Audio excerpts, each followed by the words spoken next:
Իմ հյուրն է Հայաստանի Հանրապետության նախկին վարչապետ Հրանտ Բագրատյանը։ Բարև ձեզ, պարոն Բագրատյան։ Բարև ձեզ։ Շնորհակալ եմ հրավերն ընդունելու համար եւ այսպես այսօրվա իշխանությունների կողմից որպես մեծ իրադարձություններ ներկայացնում Վենսի այցը Հայաստանի Հանրապետություն։ Նաեւ մեծ սպասում կար մեր հանրության մոտ մեծ սպասում էր առաջ եկել որ այս այցը իսկապես կարող է դրական տեղաշարժ բերել հատկապես երկու հարցում առաջինը Բաքվի բանտում գտնվող մեր գերիների հարցով որ հնարավոր է ինչ-որ քայլ անել մենք շատ լավ հիշում ենք որ ցանկության հիշում ենք ինչ տեղ ունեցավ Բելարուսիայում Թրամփի խնդրանքով դիմելով մի շարք աղբանտարկյալներ ազատ արձակվեցին եւ կարծեմ դա մեծ բան չէր Թրամփի համար որ կարողանար այդ հարցը լուծել հետեւաբար սպասումը շատ մեծ էր եւ վստահ էինք որ այդ հարցը պիտի բարձրացնեն եւ երկրորդ կարևոր սպասումը որ անպայման պիտի եկեղեցու մասին խոսի գիտեք որ նրանց հենց եկել են այդ գաղափարներով որ իրենք քրիստոնյա արժեքների գրողներ են պաշտպանում են քրիստոնյաներին աշխարհի ցանկացած անկյունում այսօր Փարիզբուն իմաստով ահաբեկում է հայ առաքելական եկեղեցին թիրախավորում են հոգևորականները հարձակումը Նիկոլի եւ իր թիմի կողմից չի դադարում ասում են որ պիտի հանդիպի վեհապար որ մենք դա չտեսանք եւ անգամ որևէ հայտարարություն չեղավ այն մասին որ դադարեցրեք հարձակումը հայ առաքելական եկեղեցու վրա եւ ազատ արձակեք կալանավորված 7 սրբազաններին եւ առհասարակ աղբանտարկյալների մասին մի երկիր որ ասում եմ մենք ամեն տեղ գնում ենք ռումբերով կամ ոչ ռումբերով տարբեր ձևերով առաջին հերթին դեմոկրատիայի համար մենք տեսանք որ դա էլ չեղավ մեծ հաշվով ավելին 2-3 ուղություններով իսկապես մեծ խայտառակություն եւ սարսափելի վտանգավոր բաներ պարզ է դառնում որ թուրք հավաքական արևմուտքը այս դեպքում Միացյալ Նահանգները եւ Թուրքիան ու Ադրբեջանը ունեն մի սարսափելի վտանգավոր ծրագիր մեզ հետ կապված ատոմակայանի փակվելու եւ մոդուլային համակարգներ դնելու հետ կապված պիտի խնդրեմ ձեզ որ դրա մասին մանրամասը խոսեք երկրորդ կարևոր հարցը թրիպի հետ կապված եւ այնտեղ գիտեք որ իբրև թե սխալ էին թարգմանել իրականում պատրաստվում են նախ ինչ վտանգավոր բան կա այնտեղ եւ ոնց են մոլորեցնում Միացյալ Նահանգները Նիկոլի եւ Թուրքիայի հետ միասին հայ ժողովրդին ինչ վտանգավոր երկրորդ ինչ պլան են մշակել հայ ժողովրդի համար ինչ շրջափակում եւ նաեւ թիրախում Իրանի Հանրապետությունն է մնացած հարցերը լավ կտամ երևի սկսենք սրանից ատոմային համակարգ այս մոդուլային ինչ է եւ թրիպ խնդրեմ Վենսի այցը նշանակալի այն առումով որ Հայաստան եկել էր Միացյալ Նահանգների փոխնախագահան Սակայն արդյունքների տեսակետից մենք դրական արդյունքներ չարձանագրեցինք, բացի մեկից, ես դա կասեմ, մնացածը բոլորը, այսպես ասեմ, բացասական արդյունքներ էր։ Սկսենք նրանից, որ Տրամփը նախընտրական փուլում հայտարարել էր, որ հայերը պիտի վերադառնան Արցախ եւ ինքը քրիստոնյաներին պիտի պաշտպանի։ Այո։ Այդ մասին ոչ միայն քայլ չեղավ, այլ Վենսը Բաքվում այցելեց շախիդների բանը, այդ արահետը Այդ շախիդներ կոչված են մարդիկ են, որոնք հայերին սպանել են այդ թվում հիմնականում Արցախում։ Եթե շախիդների արահետ էր գնում, թող գնար մի հատ էլ եռաբլուր։ Գոնե հավասարակշռեր իրար, հա։ Երկրորդ հանգամանքը Վենսը խոսեց, ստորագրեց համաձայնագիր խաղաղ միջուկային էներգիայի համագործակցության շուրջը Համաձայնագիրը ինչ չի հաջողվում ստանալ, ինտերնետում չկա, չնայած եւ Հայաստանի կառավարական բաները, հայրերը եւ Միացյալ Նահանգների կոմենտներ են անում այդ համաձայնագրի շուրջը։ Ըստ էության դրա մեջ հետեւյալն է, ըստ էության մենք կգրկնում եմ համաձայնագիրը չկա, որ ըստ էության որոշում են, որպեսզի քանի որ ատոմակայանը 36-37 թվին պիտի փակվի, ապա չնայած Առաջացնելով ասեմ, որ Փաշինյանը հայտարարեց կարող է 10 տարով էլ երկարաձգեն, ապա ամերիկացիք Հայաստանին առաջարկում են որպես փոխարինախազորություն ամերիկյան մոդուլային կայան։ Առաջ անցնելով ասենք, որ նույնիսկ Փաշինյանը ցանով երջանկացած չէր, որովհետև նա խոսեց դրա մյուս օրը Վենսի այցելությունից հետո մյուս օրը, երբ որ Վենսը արդեն Բաքվում էր, ազգային ժողովում խոսեց ատոմակայանի մասին Եվ այնտեղ այսպիսի ֆրազա ասեց, մասնավորապես ասեց ուրանի հանքերը վերջանում են աշխարհում։ Եվ երևում էր, որ նա ամենևին երջանիկ չէ։ Այնուամենայնիվ Միացյալ Նահանգները իր երկաթյա գրկախառնության ընթացքում մեզ ասում է, որ լավ կլինի, որ լինի ամերիկյան մոդուլային կայան։ Այստեղ հարցեր են ծագում, որովհետև նույն Փաշինյանը ազգային ժողովում մյուս օրը հայտարարեց, որ կլինի մրցույթ ռուսական, հարավկորեական, չինական, ֆրանսիական եւ ամերիկյան ընկերությունների միջև։ Թիվն ասեմ, որ դուք հասկանաք, նախ Ա. Մոդուլային կայանն ավելի թանկ են, մեզ մոդուլային կայան պետք չի։ Տեսեք, այսօր աշխարհում կա ESPA-ի դրությամբ գործող 4 մոդուլային կայան։ Երկուսը Չուկոտկայում են, երրորդը Ռուսաստանը կառուցում է Յակուտիայում, ինչի համար է մոդուլային կայան։ Դրանք շարժվող են, դինամիկ կայաններ են, կարող է տեղափոխել այդ կայանը։ Նավերի վրա են նաև։ Նավերը չեմ ասում, դա 20-30 մեգավատանոց բաներ են։ Ռուսաստանը մոտ մինչև 1 տասնյակ բաներ ունի, սառցահատող նավեր ունի։ Բայց օրինակ այսօր Չուկոտկայում գործող կայանը 2 ռեակտոր ունի, ամեն մի ռեակտորը, եթե հիշողությունս ինձ չի դավաճանում 105 մեգավատ։ Այսինքն երկուսն իրար 210 եւ մի հատ էլ 155 ուզում են կառուցեն Յակուտիայում, որտեղ Յակուտիայում էլեկտրաէներգիան ժողովուրդը ստանում է ջեկից, որտեղ ամառը բերում են վառելիք, ածուխ կամ հեղուկ վառելիք եւ այրում են ձմռանը, որտեղ ձմռանը բոլոր ճամփաները փակվում են, մի այդպիսի ջեկել նրանք ունեն Թայմիրում, Նորիցկի մոտ, դրանք փոխարինում են ատոմական ռեակտորներով, որի բերելը տանելը հեշտ է, ծախսերը իջեցնում է։ Չինաստանը երկրի արևմուտքում ունի 2 ատոմական, ռուսական ատոմականը, որ կոչվում է կարծեմ ակադեմիկոս Լոմոնոսով, Չինաստանը Spider, չգիտեմ ինչ, համարուն է այդտեղ, երկուսը կառուցել երկրի արևմուտքում եւ մի հատ էլ ուզում է կառուցել Հայնան խզում։ Հասկանում եք։ Այդ ատոմականների շինարարությունը միջին հաշվով Ռուսաստանում, Չինաստանում կազմում է 1 մեգավատը $2 միլիոն։ Հայաստանի պարագայում խոսվում է 5 միլիարդի մասին, չնայած ոչ միտեղ չի նշված, որ մոդուլային կայանը կլինի 5 միլիարդ, բայց բոլորը ելնում են նրանից, որ հենց այդպես էլ կա։ Եվ խոսքը վերաբերում է առավելագույնը 500 մեգավատի մասին։ Այսինքն 1 մեգավատը $10 միլիոն։ Հիմա 2 միլիոն, 10 միլիոն։ Դա ես ձեզ մոտ եմ ասել տարբեր տեղերել, մի տարի առաջ եմ ասել, 2 տարի առաջ, որ դա 4-ից 5 անգամ թանկ է նստելու։ Ավելին, կա մի հատ պրոբլեմ, լավ է, որ Փաշինյանն էլ էր դա հասկացել ազգային ժողովում։ Ատոմակայան մեզ մոտ պետք է կառուցի այն երկիրը, որը ուրան ունի։ Որովհետեւ դուք պատկերացնեք ուրանի հանքերը, ես թվերն ասեմ, հենց ժողովուրդը թողում են Ավստրալիան ունի, աշխարհում ընդհանրապես կա 6 միլիոն տոննա ուրան, 2 միլիոն տոննան Ավստրալիայում է, 1 միլիոն տոննան բանում է, Ղազախստանում է,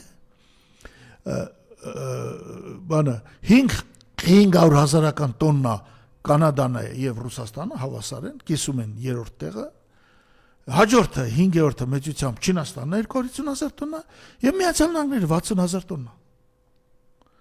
Միացյալ Նահանգները իրենք ատոմակայաններ ունեն, մեծ չի ատոմականների տեսակարգշիռը էներգետիկայի կառուցվածքում մինչև 15%, բայց բազմաթիվ կայաններ ունեն, մոդուլային ոչ միայն չունեն, դեռ չունեն։ Հիմա դա էլ կարծեմ։ Ուրեմն Միացյալ Նահանգները ուրանի հումքը ներմուծում են Ավստրալիայից, Կանադայից եւ Ղազախստանից։ Այդտենց էր եւ Ռուսաստանից են դիմում ուզում։ Այսինքն ես ուզում եմ ասել Հայաստանում ատոմական առաջիկա պետք է լինի սովորական, ոչ մոդուլային եւ անպայման կամ ռուսական կամ չինական։ Հասկանում եք։ Հիմա Միացյալ Նահանգները ընդհանրապես ոչ մի մոդուլային կայան չունեն։ Սա կլինի առաջի փորձը Հայաստանի նկատմամբ։ Ճիշտ է, այսօր կառուցվում է 345 մեգավատ հզորությամբ մի կայան Միացյալ Նահանգների հյուսիս-արևմուտքում Վայոմինգ նահանգում։ Այս տեսակետից ինձ համար անհասկանալի է, Միացյալ Նահանգները ինչի առաջ ընկնում մի ոլորտում, որտեղ ինքը բացահայտ outsider է։ Ավելին, շուտով շահագործման կհանձնի Արգենտինայում, ամենածայրահեղ հարավում 1 մոդուլային կայան եւ Ավստրալիայում։ Եվ Կանադան է մի հատ կառուցում։ Դե Կանադան մեծ երկիր է, չգիտեմ, ասեն գնաս Սասկաչևան կամ չգիտեմ, այն բաների նահանգներ, որ Ալբերտա բան, այդ հերու նահանգների ծայրամասը, հո լարերը չի գցի կաբելով սովորական ատոմակայանից էլեկտրական գիծ անցկացնի։ տեղում մոդուլային շարժական կայան է կառուցում։ Այդ առումով դա իսկապես այդ կայանը Հայաստանի գլխին դառնալու է պատուհաս, ավելի ճիշտ վստահաբար ասում եմ, բոլորը թող իմանան, հատկապես Նիկոլ Փաշինյանը, Արմեն Գրիգորյանը, որ հաճախ այդ մասին խոսում է եւ այլն, մոդուլային ամերիկյան կայան Հայաստանում չի լինի, եւ ընդհանրապես ոչ մի մոդուլային կայան չի լինի։ Ավելի շուտ դուք դա խոսալով կտանեք մինչև այն ժամանակ, եւ որ ընդհանրապես այս իշխանությունները կվերացնեն Հայաստան կոչված հասկացությունը։ Ինչու բերեց հրապարակ դա, ատոմակայանի, ասում են, այո, մոդուլային կայանի մասին խոսակցությունները նախնական է, տարբեր հետախուզական ծառայությունների կողմից նախնական մտածված խոսակցություն է, որպեսզի ժամանակը գա ատոմակայանը փակեն։ Հետո ատոմակայանը փակեն, ասեն դե մոդուլայինի վրա աշխատում ենք, մի բան կլինի։ Դրան զուգահեռ անընդհատ Նիկոլ Փաշինյանը խոսում է, որ մենք շատ մեծ հաջողություն ունենք արևային կայանների մասին, երեք նայում եմ թվերը, այդ հաջողություններից նրանք գլուխ ուշաթափվել էր, եթե առաջի կիսամայակում արտադրված էլեկտրաէներգիայի 15% արևային կայաններն են, հիմա իջել է 8%-ի։ Եվ սա ոչ մի բան է Գերմանիայի 44%-ի համեմատ, Չինաստանի 28%-ի համեմատ, ոչ մի բան է։ Ավելին, վերջերս ընդունված նոր կարգավորումները միանգամից սառեցրել են բոլորին նման կարգի կայանների, այդ կայանների դեպ իրենք չեն կառուցել, ժողովուրդն է արել։ Տանիքներում, չգիտեմ, բաներում, բակերում եւ այլն արևային պանելներ տեղադրելով եւ պետք է ասել, որ դա նույնիսկ 2025-ի երկրորդ կիսամյակում կտրուկ անկում է ապրել։ Կտրուկ։ Այնպես որ սա ինձ համար հասկանալի է, ցավալի է, որ Ամերիկայի Միացյալ Նահանգների փոխնախագահան այս բոլորի մեջ չխորացած ինչ որ բաներ էր ասում։ Չխորացած թե շատ էլ խորացած։ Չէ, դուք ասացիք, որ եթե խորացած է ատոմակայանը եթե նպատակը կա, խնդիրը դրված է, որ պիտի ատոմակայանը փակվի, հիմա բայց ինչ է ձևով։ Թող ասեին, կօգնենք Հայաստանին արևային կայաններ կառուցեք, ձեզ ատոմակայան պետք չի։ Դուք բայց ձեր խոսքում փորձարկել բառը օգտագործեցիք, չէ՞, որ այդ գուցե հենց Հայաստանն էլ նաև զուգահեռ դրան, որ ատոմակայանը փակվի, նաև այս մոդուլային համակարգ մի հատ էլ փորձարկենք։ Ես տարածորեն վստահ եմ, որ մինչև մոդուլայինի ժամանակը գա, նրանք չեն ունեն այն իշխանությունը, Փաշինյանի իշխանությունը կփոխվի եւ նոր իշխանությունը։ Չէ, իրենք վստահ են, ասեց սեպտեմբերին հրավիրել են Նիկոլին եւ ավելին ասեցին աջակցում ենք Նիկոլին։ Չէ, ոչ միայն ասին աջակցում ենք Նիկոլին, այլև հայեր ամեն ինչ կստանաք, չգիտեմ, ասած ելքում մտք Ամերիկա։ Այդ սպերի մասին էլ խոսենք։ Հիմա այդ բլեֆի մասին էլ այդ բլեֆը կա։ Այո, հաջորդ։ Մի հատ բանը, որ Վենսը արեց Հայաստանին, հեսա ռեալ արեց, որ եթե Նվիդիան շարունակի այստեղ աշխատել, իսկ Նվիդիան գտնում է, որ պետք է ներդրումներ կատարի, մի զարմացեք, Huawei-ն էլ է աշխատում, կորեական Samsung-ն էլ է աշխատում, Նվիդիան գուցե եւ խորանա այնքան, որ սկսի չիպեր արտադրել, եւ խոսքը վերաբերում ոչ ամենաբան չիպերի մասին, այո, այդտեղ իրանք թույլտվություն կտան։ Նո, ասենք Նվիդիան երբեք Հայաստանում չի արտադրի մինչև 7 նանո միկրոն չափսի չիպեր, որովհետև 15-20 եւ այլն այդ չիպերը արդեն հիմա աշխարհում գրեթե մի 20 երկիր է արտադրում, Թայվանն ու Չինաստանը։ Թայվանը արդեն այդ առաջատարը չի, Չինաստանը խլել է Թայվանից առաջատարությունը, Չինաստանը այս 2-3 տարում արդեն չինական լիտոգրաֆիական մեքենաները համարվում են սարքավորումները լավագույնը, Ռուսաստանը չիպեր արտադրում արդեն հասկանում եք։ Ոնց են մրցելու էլ, ինչ մրցակցություն Չինաստանի հետ։ Չէ, խոսքը վերաբերում որ չիպերի արտադրության ոլորտում կա, ասենք մի չափս, որը արդեն կրիտիկական չի, կարևոր չի, եւ որոշ արտադրություններ էժանացնելու նպատակով Նվիդիան կարող է կազմակերպել այստեղ։ Բոլոր դեպքերում դրանք էլի փոքր չիպեր են, ընդամենը ճամպրուկներով են հումքն ու արտադրանքը տանել բերելու, սա իհարկե լավ է, որովհետև սա արվում է Հայաստանում, չի արվում Վրաստանում կամ Ադրբեջանում, որովհետև Նվիդիան գտնում է, որ Հայաստանում նրանք սա շատ լավ գիտեն, հայ բաները ծրագրավորողները, մաթեմատիկոսները եւ այլն համեմատաբար լավն են եւ այս չասեմ ամենաբարձր որակի այս տեսակի չիպեր Հայաստանում կարելի արդեն տեղադրել։ Մի գործարան կառուցել մանավանդ որ արհեստական բանակցության զարգացմանը զուգահեռ այդ արտադրությունները շատ էներգոտար են, հա, եւ այսպես կապել են իրար։ Սա թերևս միակ դրականն էր։ Մնացած բաներում ես չեմ հասկանում, օրինակ ես շատ վիրավորված եմ։ Մի տեղ նստած էինք Վենսի այցելության ժամանակ հանկարծ տղաներից մեկը ասեց, հես այսօր գրառում կանի գենը ցեղասպանության շուրջը։ Միջև դրա մասին այս ատոմակայանի հետ կապված երկու հարց էլ կա, Շայգուն էր խոսել, իսկապես մտահոգված են եւ Զախարովան արձագանքեց Հայաստանը ինչպես հայտնի է սեյսմավտանգ տարածաշրջան է, չի ցանկանա զուգահեռներ անցկացնել, բայց հիշեցնեմ, որ ճապոնական Ֆոկուսիմա առաջին ատոմակայանի երկրաշարժի հետևանքով ավիրվեց եւ հենց ամերիկյան ռեակտորները եւ դա հանգեցրել է շրջակա միջավայրի մասշտաբային ռադիոակտիվ աղտոտման, Շայգուն է ասել, ինչու որոշեցին խոսել։ Միացյալ Նահանգները չի նշում Հայաստանի ապագա ատոմակայանի էներգիայի գինը, ասել է Շայգուն եւ նաեւ ակամայից Ռուսաստանը ակամայից հաշվի կառնի միջուկային անվտանգության ոլորտում նոր ռիսկերը, եթե Հայաստանի տարածքում ամերիկյան տեխնոլոգիայով փոքր ռեակտորների կառուցումը գործնական փուլ անցնի, անվտանգության ինչ է հայտարարել ՌԻԱ Նովոստին տված մեկնաբանության մեջ հայտարարել է Շայգուն։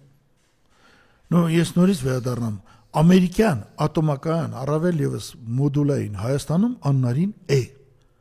Որտեւ եթե այդ ատոմակայանը կառուցվի, մեզի ոչ ոք ուրան չի տա։ Ինչու են ուզում Միացյալ Նահանգները Թուրքիան հիմա կառուցում է դուք մի քիչ բացեք։ Թուրքիան հիմա կառուցում է 4 անգամ 1200 մեգավատ անց 4800 մեգավատ ռուսական ակկույի ատոմակայանը։ Մի քիչ աբսուրդ է, ինչի՞ մեր ռազմավարական գործընկերոջը խնդրում են, պատվիրում են, որ Թուրքիայում կառուցի մեր եղած ատոմակայանը, մենք ուզում ենք փակել։ Ինչու է, նախ երբանից է Թուրքիան ցկտել, որ փակվի ատոմակայանը եւ ատոմակայանը եթե հասնեն նրան, որ փակվի, ինչ ռիսկեր եւ վտանգներ կա, ուր են տանում մեզ։ Թուրքիան միշտ է ցկտել մեր ատոմակայանը փակվի, դեռևս երբ որ որոշում կայացվեց կառուցելու մասին 1968 թվին, 67 թվին։ Ադրբեջանը միշտ է դեմ եղել այն ժամանակ լինելով խորհրդային միության կազմում։ Վրաստանն էլ է դեմ եղել։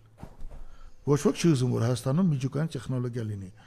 Թուրքիայում շատ կարևոր է վաղը, եթե իրանք Ադրբեջանի հետ միասին գրավեն Հայաստանը, Հայաստանի տարածքում այսպիսի բան չլինի, ատոմակայան չլինի։ Ինչ է տալիս մեզ այս ատոմակայանը, մի քիչ բաց։ Բացի հոսանքից մեզ տալիս է անվտանգություն, շատ մեծ անվտանգություն։ Ինչի մասին չի խոսում։ Միջուկային տեխնոլոգիաներ։ Հիմա, բայց վերադառնանք Միացյալ Նահանգներին։ Ճիշտ է։ Ասում են մեզ կկցեն փակելուց հետո, ազատ խոսում են դրա մասին, որ մենք կմիանանք ադրբեջանական էներգետիկ համակարգին, դրա վտանգների մասին։ Բայց ինչի միանանք Ադրբեջան։ Փակում են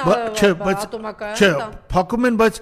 ինչի միանանք, երբ որ մենք այսօր ունենք ատոմակայան եւ պարզապես պետք է նույն ռուսներին կամ էլ արաբը ցարայք դեպքում չինացիներին պատվիրել մեկ ռեակտոր, նո 600 մեգավատն էլ երիկ մինչև 1000 մեգավատ։ Եթե դա չի արվում, սա նշանակում է, որ թուրքական վաղեմի ծրագիր է փակել ատոմակայանը եւ մեզ ուղղակի տանել ոչնչացման, կախվածության հետո ոչնչացման։ Եվ այս խավորությունը նաեւ իր վրա այսպես պատվիրել են, ինչ որ առումով վերցրել է Միացյալ Նահանգները, որ այս խապկանքը շատ ավելի բան շոկ։ Կարելի այդպես ասել, մի անգամ վստահաբար ասում եմ, ես չէի միմա Միացյալ Նահանգներին որակի որպես Հայաստանի Հանրապետության թշնամի, Բայց ինչ է նշանակում ատոմակայանը փակվելու։ Դե թող ասեմ, Անժելա, հարց ես տալիս, թող ասեմ, որ բանը լինի։ Բայց ըստ էության Միացյալ Նահանգները այս սցենարի հետ համաձայնվել է։ Սցենարի իմպլեմենտացիան այսպեսին է. մենք ձեզ կտանք մոդուլային կայան, լավ իմանալը, որ դա չի լինելու։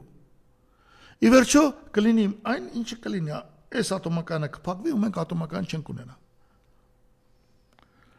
Սա շատ ցավալի է։ Նորից եմ կրկնում, ինչպեսի ատոմակայան ամերիկյան լինի, ըստ արժեքի, նախագծային արժեքի, նրա 1 միավորը 1 մեգավատը 5 անգամ ավելի թանկ է լինելու, քան թե եթե դա լինի չինական կամ ռուսական ռեակտոր։ Սա մենք պետք է հասկանանք։ Իրենք Միացյալ Նահանգները, եթե լավ բան էլ կառուցած կլինեն, նոր սկսել են մի հատ նոր ուզում են Վայոմինգում կառուցել մեկ հատ մոդուլային կայան։ Վայոմինգը Ամերիկայի հյուսիս-արևմուտքն է։ Երկիրը մեծ է, 10 միլիոն քառակուսի կիլոմետր, կաբելներ չեն կարող քաշել։ Այդ հասկանալի է, որ Վայոմինգն ուզում են կառուցել, ուզում են։ Չկա դեռ։ Ես հիշում եմ, որ ժամանակին դուք խոսում եք թափոնների մասին, ասում եք դա պաշտպանից շատ կարևոր բան կա իր մեջ։ Հիմա խնդրեի մի քիչ բացել։ Այնպես եթե կան թափոններ, ապա թափոնները կարող են հարստացվել։ Այսօր արդեն բոլորը խոսում են, որ ինչ թափոն Հայաստանում մնացել է, կարելի է երկրորդ անգամ վառելիք դարձնել։ Եթե ասենք ատոմակայանի համար մինչև որոշակի տոկոս են հարստացնում, ավելի շատ եթե հարստացնում են, դա արդեն դառնում է միջուկային հզորություն երկրի։ Բոլորը ուզում են, որ Հայաստանը, ասենք, նման ապագա չունենա։ Չնայած այսօր աշխարհում իրար հետևից մի շարք երկրներ, դուք գիտեք, որ վերջերս Թուրքիան հայտարարեց, որ ինքը միջուկային զենք է ստեղծելու եւ ստեղծում է, ապաշխարա այսօր։ Իսկ Ադրբեջանը կառուցում է ամենամեծ ռազմական բազան, որտեղ Պակիստանը կտեղադրի միջուկային ուժեր։ Հիմա մենք հայտնվել ենք այս վիճակում։ Իդեպ նորից եմ ուզում վերադառնալ ասել, որ շատ հետաքրքիր Վենսի այցելությունից մի օր հետո Նիկոլ Փաշինյանի ելույթը պարլամենտում, որ փորձեց իրեն ապահովագրել, որտեղ Փաշինյանը ինքը հասկանում է, ինչ մեծ բան են հանցանք են գործում։ Ինքը փորձեց իրեն ապահովագրել, ասելով, որ այո, պիտի մտածենք, ինչ ձևի բան է, որ այս ատոմակայանը մի 10 տարի կարան երկարացնենք, այսինքն 2036 թվականից հետո կծտեվի մինչև 2046 թիվը, եւ մեսիջ ուղերձ ուղարկեց ռուսներին, թե մենք կուզենանք այնպիսի ատոմակայան, որի հետ մենք ուրանն էլ կստանանք։ Դա հնարավոր է միայն ռուսների պարագայում։ Եվ ես ուզում եմ ասել, որ մի քանի մարդիկ կան, որոնք քանդում են ձեր ժողովուրդ, քանդում են Հայաստան, այդ թվում պետք է նշեմ Արմեն Գրիգորյանին, են Հովսեփ Խուրշուդյանին, որ ելում խոսում է, ինչ է հասկանում ինքը, ֆիզիկոս չի, ոչինչ չի, հասկանում եք։ Ոչ ինչ պաշտոն ունեցել, ոչ մի բան, ոչ մի կոնկրետ պատասխանատվություն, ոչ մի համապատասխան կրթություն։ Դրանք բոլորը բլեֆ են ամերիկյան մոդուլային կայանների մասին, դա չլինող բան է։ Եվ այսպիսի տեսակետ կա ատոմական, եթե հասնեն նրան, որ ատոմակայանը փակվեն, հաջորդ քայլը լինելու է, որ ռուսական բազաները դուրս անեն այստեղից։ Կապ տեսնում եք դուք ատոմական փակելու եւ։ Դե գիտեք, կարա կապ լինի, կարա կապ չլինի։ Չէ, կարող է չլինի տեսականորեն։ Ընդհանուր առմամբ տրամաբանության մեջ այդ հակառուսականության հետ կապված կապը կա, բայց կարող է եւ չլինի։ Դեպի ես ասեմ, որ ռուսական բազա մենք ասում ենք Գյումրիին, իրանք ռուսները ընդլայնել են։ Այս զգուշացումները դիտարկումը Զախարովա, այս զգուշացումը Շայգուի հետևանք կունենա, թե ոչ չունենա, դողում են։ Հետևանքը մենք տեսանք Վենսի այցելությանը նախորդեց Ալեն Սիմոնյանի այցելությունը։ Բայց լրագրողներին ռուսներ, որ ասում էին դուք մենք ասում եք, որ բանը հիբրիդային պատերազմ է Հայաստանի դեմ հյուսիսից, Ռուսաստանը նկատի ունեք, ինչ մեկ են երթումներով ատես բան ասել, ես դες բան չեմ ասել։ Բանը կուրկուրի ձակ էր դարձել։ Ալենը։ Հա, причем ինքը կուրկուրի ձակ է դարձել, բայց իր սովորական բանը որ փորձում էր լկտի պատասխաններ տալ։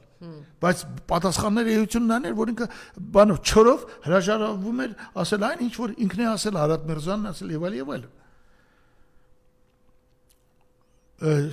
Այսպեսի խաղեր չեն խաղում։ Դա արդեն ոնց որ ասած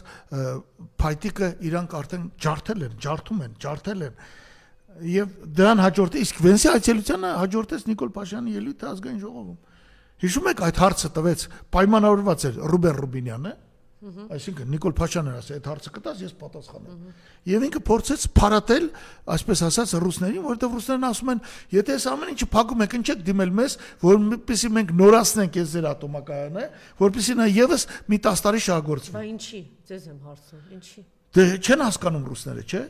Նիկոլ Փաշինյանն ասեց ախպեր ջան։ Ինչ տրյուկ անում էլի, այդ տրյուկը եմ ուզում հասկանալ։ Նիկոլ ինչ տրյուկ անում, մի տեղից մի կողմից տանում նրան փակի, մի կողմից պատվի։ Դա իր քաղաքականությունն է։ Ադրբեջան ինչ ես ուզում, հող ես ուզում, տալիս եմ։ Թուրքիա ինչ ես ուզում, Արասարի պատկերը ջնջեն, անում եմ։ Ամերիկա ինչ ես ուզում, հելնեմ ռուսերին քրֆեմ, անում եմ։ Ես մնալով Ռուսաստանին հայելու, Ռուսաստանին անպատվելու այդ գծի մեջ, միևնույն ժամանակ կարող եմ Ռուսաստանն ասել, դու ինչ ես ուզում Ռուսաստան։ Ինքը վերջին հաշվով փաստացի քայլերով իշքան էլ հնարավոր որ չի բոլորին բավարարել, չէ՞։ Փաստացի քայլերը որ նայում ես, հակառուսական քայլերը ամենուամենը գերակշռում են պրոռուսական քայլերի նկատմամբ։ Չէ, հնարավոր անդադ քարտեզի վրա նայումա, տեսնում ես դեռ Հայաստանից տարածքած, մա էլի կա։ Հա։ Այդ տան։ Նո, հա, քանի դեռ քարտեզի վրա Հայաստանը կա, հնարավոր է ըստ իրա։ Կամ ըստ նրանց ովքեր որ պահանջում են։ Լավ, անցնենք հաջորդ հարցին, ցեղասպանության, հիմա այսպեսի բան կա, ասեն դուք պատկերացնում եք, Վենսը իրան թույլ տար ինչ որ միտեղ հոլոկոստից հրար գրել եւ ջնջել, ուղակի իրան բարեսպուն իմաստով սախ կուտեին։ Դա չգիտեմ, բայց ցեղասպանության հետ կապված կա դեմոկրատները ակտիվ արձագանքեցին, Նենսի Փելոսը, չգիտեմ, ծանոթ։ Ու մենք չմոռանանք, որ ցեղասպանությունը ճանաչել է պարոն Բայդենը, որի համար ես իրեն մարդկայնորեն շնորհակալ եմ։ Հնչեցրել ու ասել է դա ցեղասպանություն է։ Վերջ։ Պարոն Բագրատյան, 50-ի մոտ նահանգ նաև ճանաչել է, հնչեցրել, դա էլ կա ցեղասպանություն։ Բացի դա, քանի որ Բայդենը ճանաչել էր, Վենսին ինչն էր խանգարում այդ գրառումը չջնջելու։ Ստացվում է հետաքրքիր, սա քաղաքականությունն է շատ հետաքրքիր։ Նայեք, ինքը գրառումն արեց։ Հայերը ոգևորվան։ Ասին ինչ լավ է, այս է իսկական բարեկամը եւ այլն։ Թուրքերը ջղայնացան։ 2 ժամ հետո գրառումը ջնջվում է։ Թուրքերը շատ են ուրախանում, ասում են տեսակ հայեր, բայց ի վերջո Վենսը իր կարծիքով իմ մտածելակերպն է այդպեսին, բավարարեց եւ հայերին եւ թուրքերին։ Երկուսն էլ գոհ մնացին։ Ոնց։ Գրառում չկա, հայերը թնթնկացին, բայց ասին այնուամենայնիվ նա հիշեց այդ մասին։ Իրանն այդպես են զեկուցել։ Ոնց հայերը գորզա պղծությունա ցեղասպանության նկատմամբ ջնջել, ոնց գոհ մնացին։ Չէ, բայց հայերին այսօր հարցրու, իրանք ասում են, ախպեր, համարյա թե չէր ջնջում, գիտես։ Դե հիմա ես այդպես եմ մտածում։ Բա ախպեր խես գրում։ Եթե պիտի ջնջես, խես գրում, օրինակ ինձ վրա դա զայրացրեց։ Դե դրամար եմ ասում։ Որովհետև ամերիկյան այս ադմինիստրացիայի հետ աշխատելը շատ դժվար կլինի։ Իրանք միայն տեսնում են տնտեսական, քաղաքական շահեր։ Եվ այս շահերի մեջ չեն մտածում քո շահերի մասին։ Իրանք մեզ մեջ տեսնում են գործիք, որը պետք է աշխատի Ռուսաստանի դեմ։ Վերջապես մենք ամերիկյան դիտարկում ենք որպես բարեկամ երկիր, ստրատեգիական բարեկամ, մենք չենք ուզում հայտնվել բարեկամի երկաթյա ճիրաններում։ Հասկանում եք։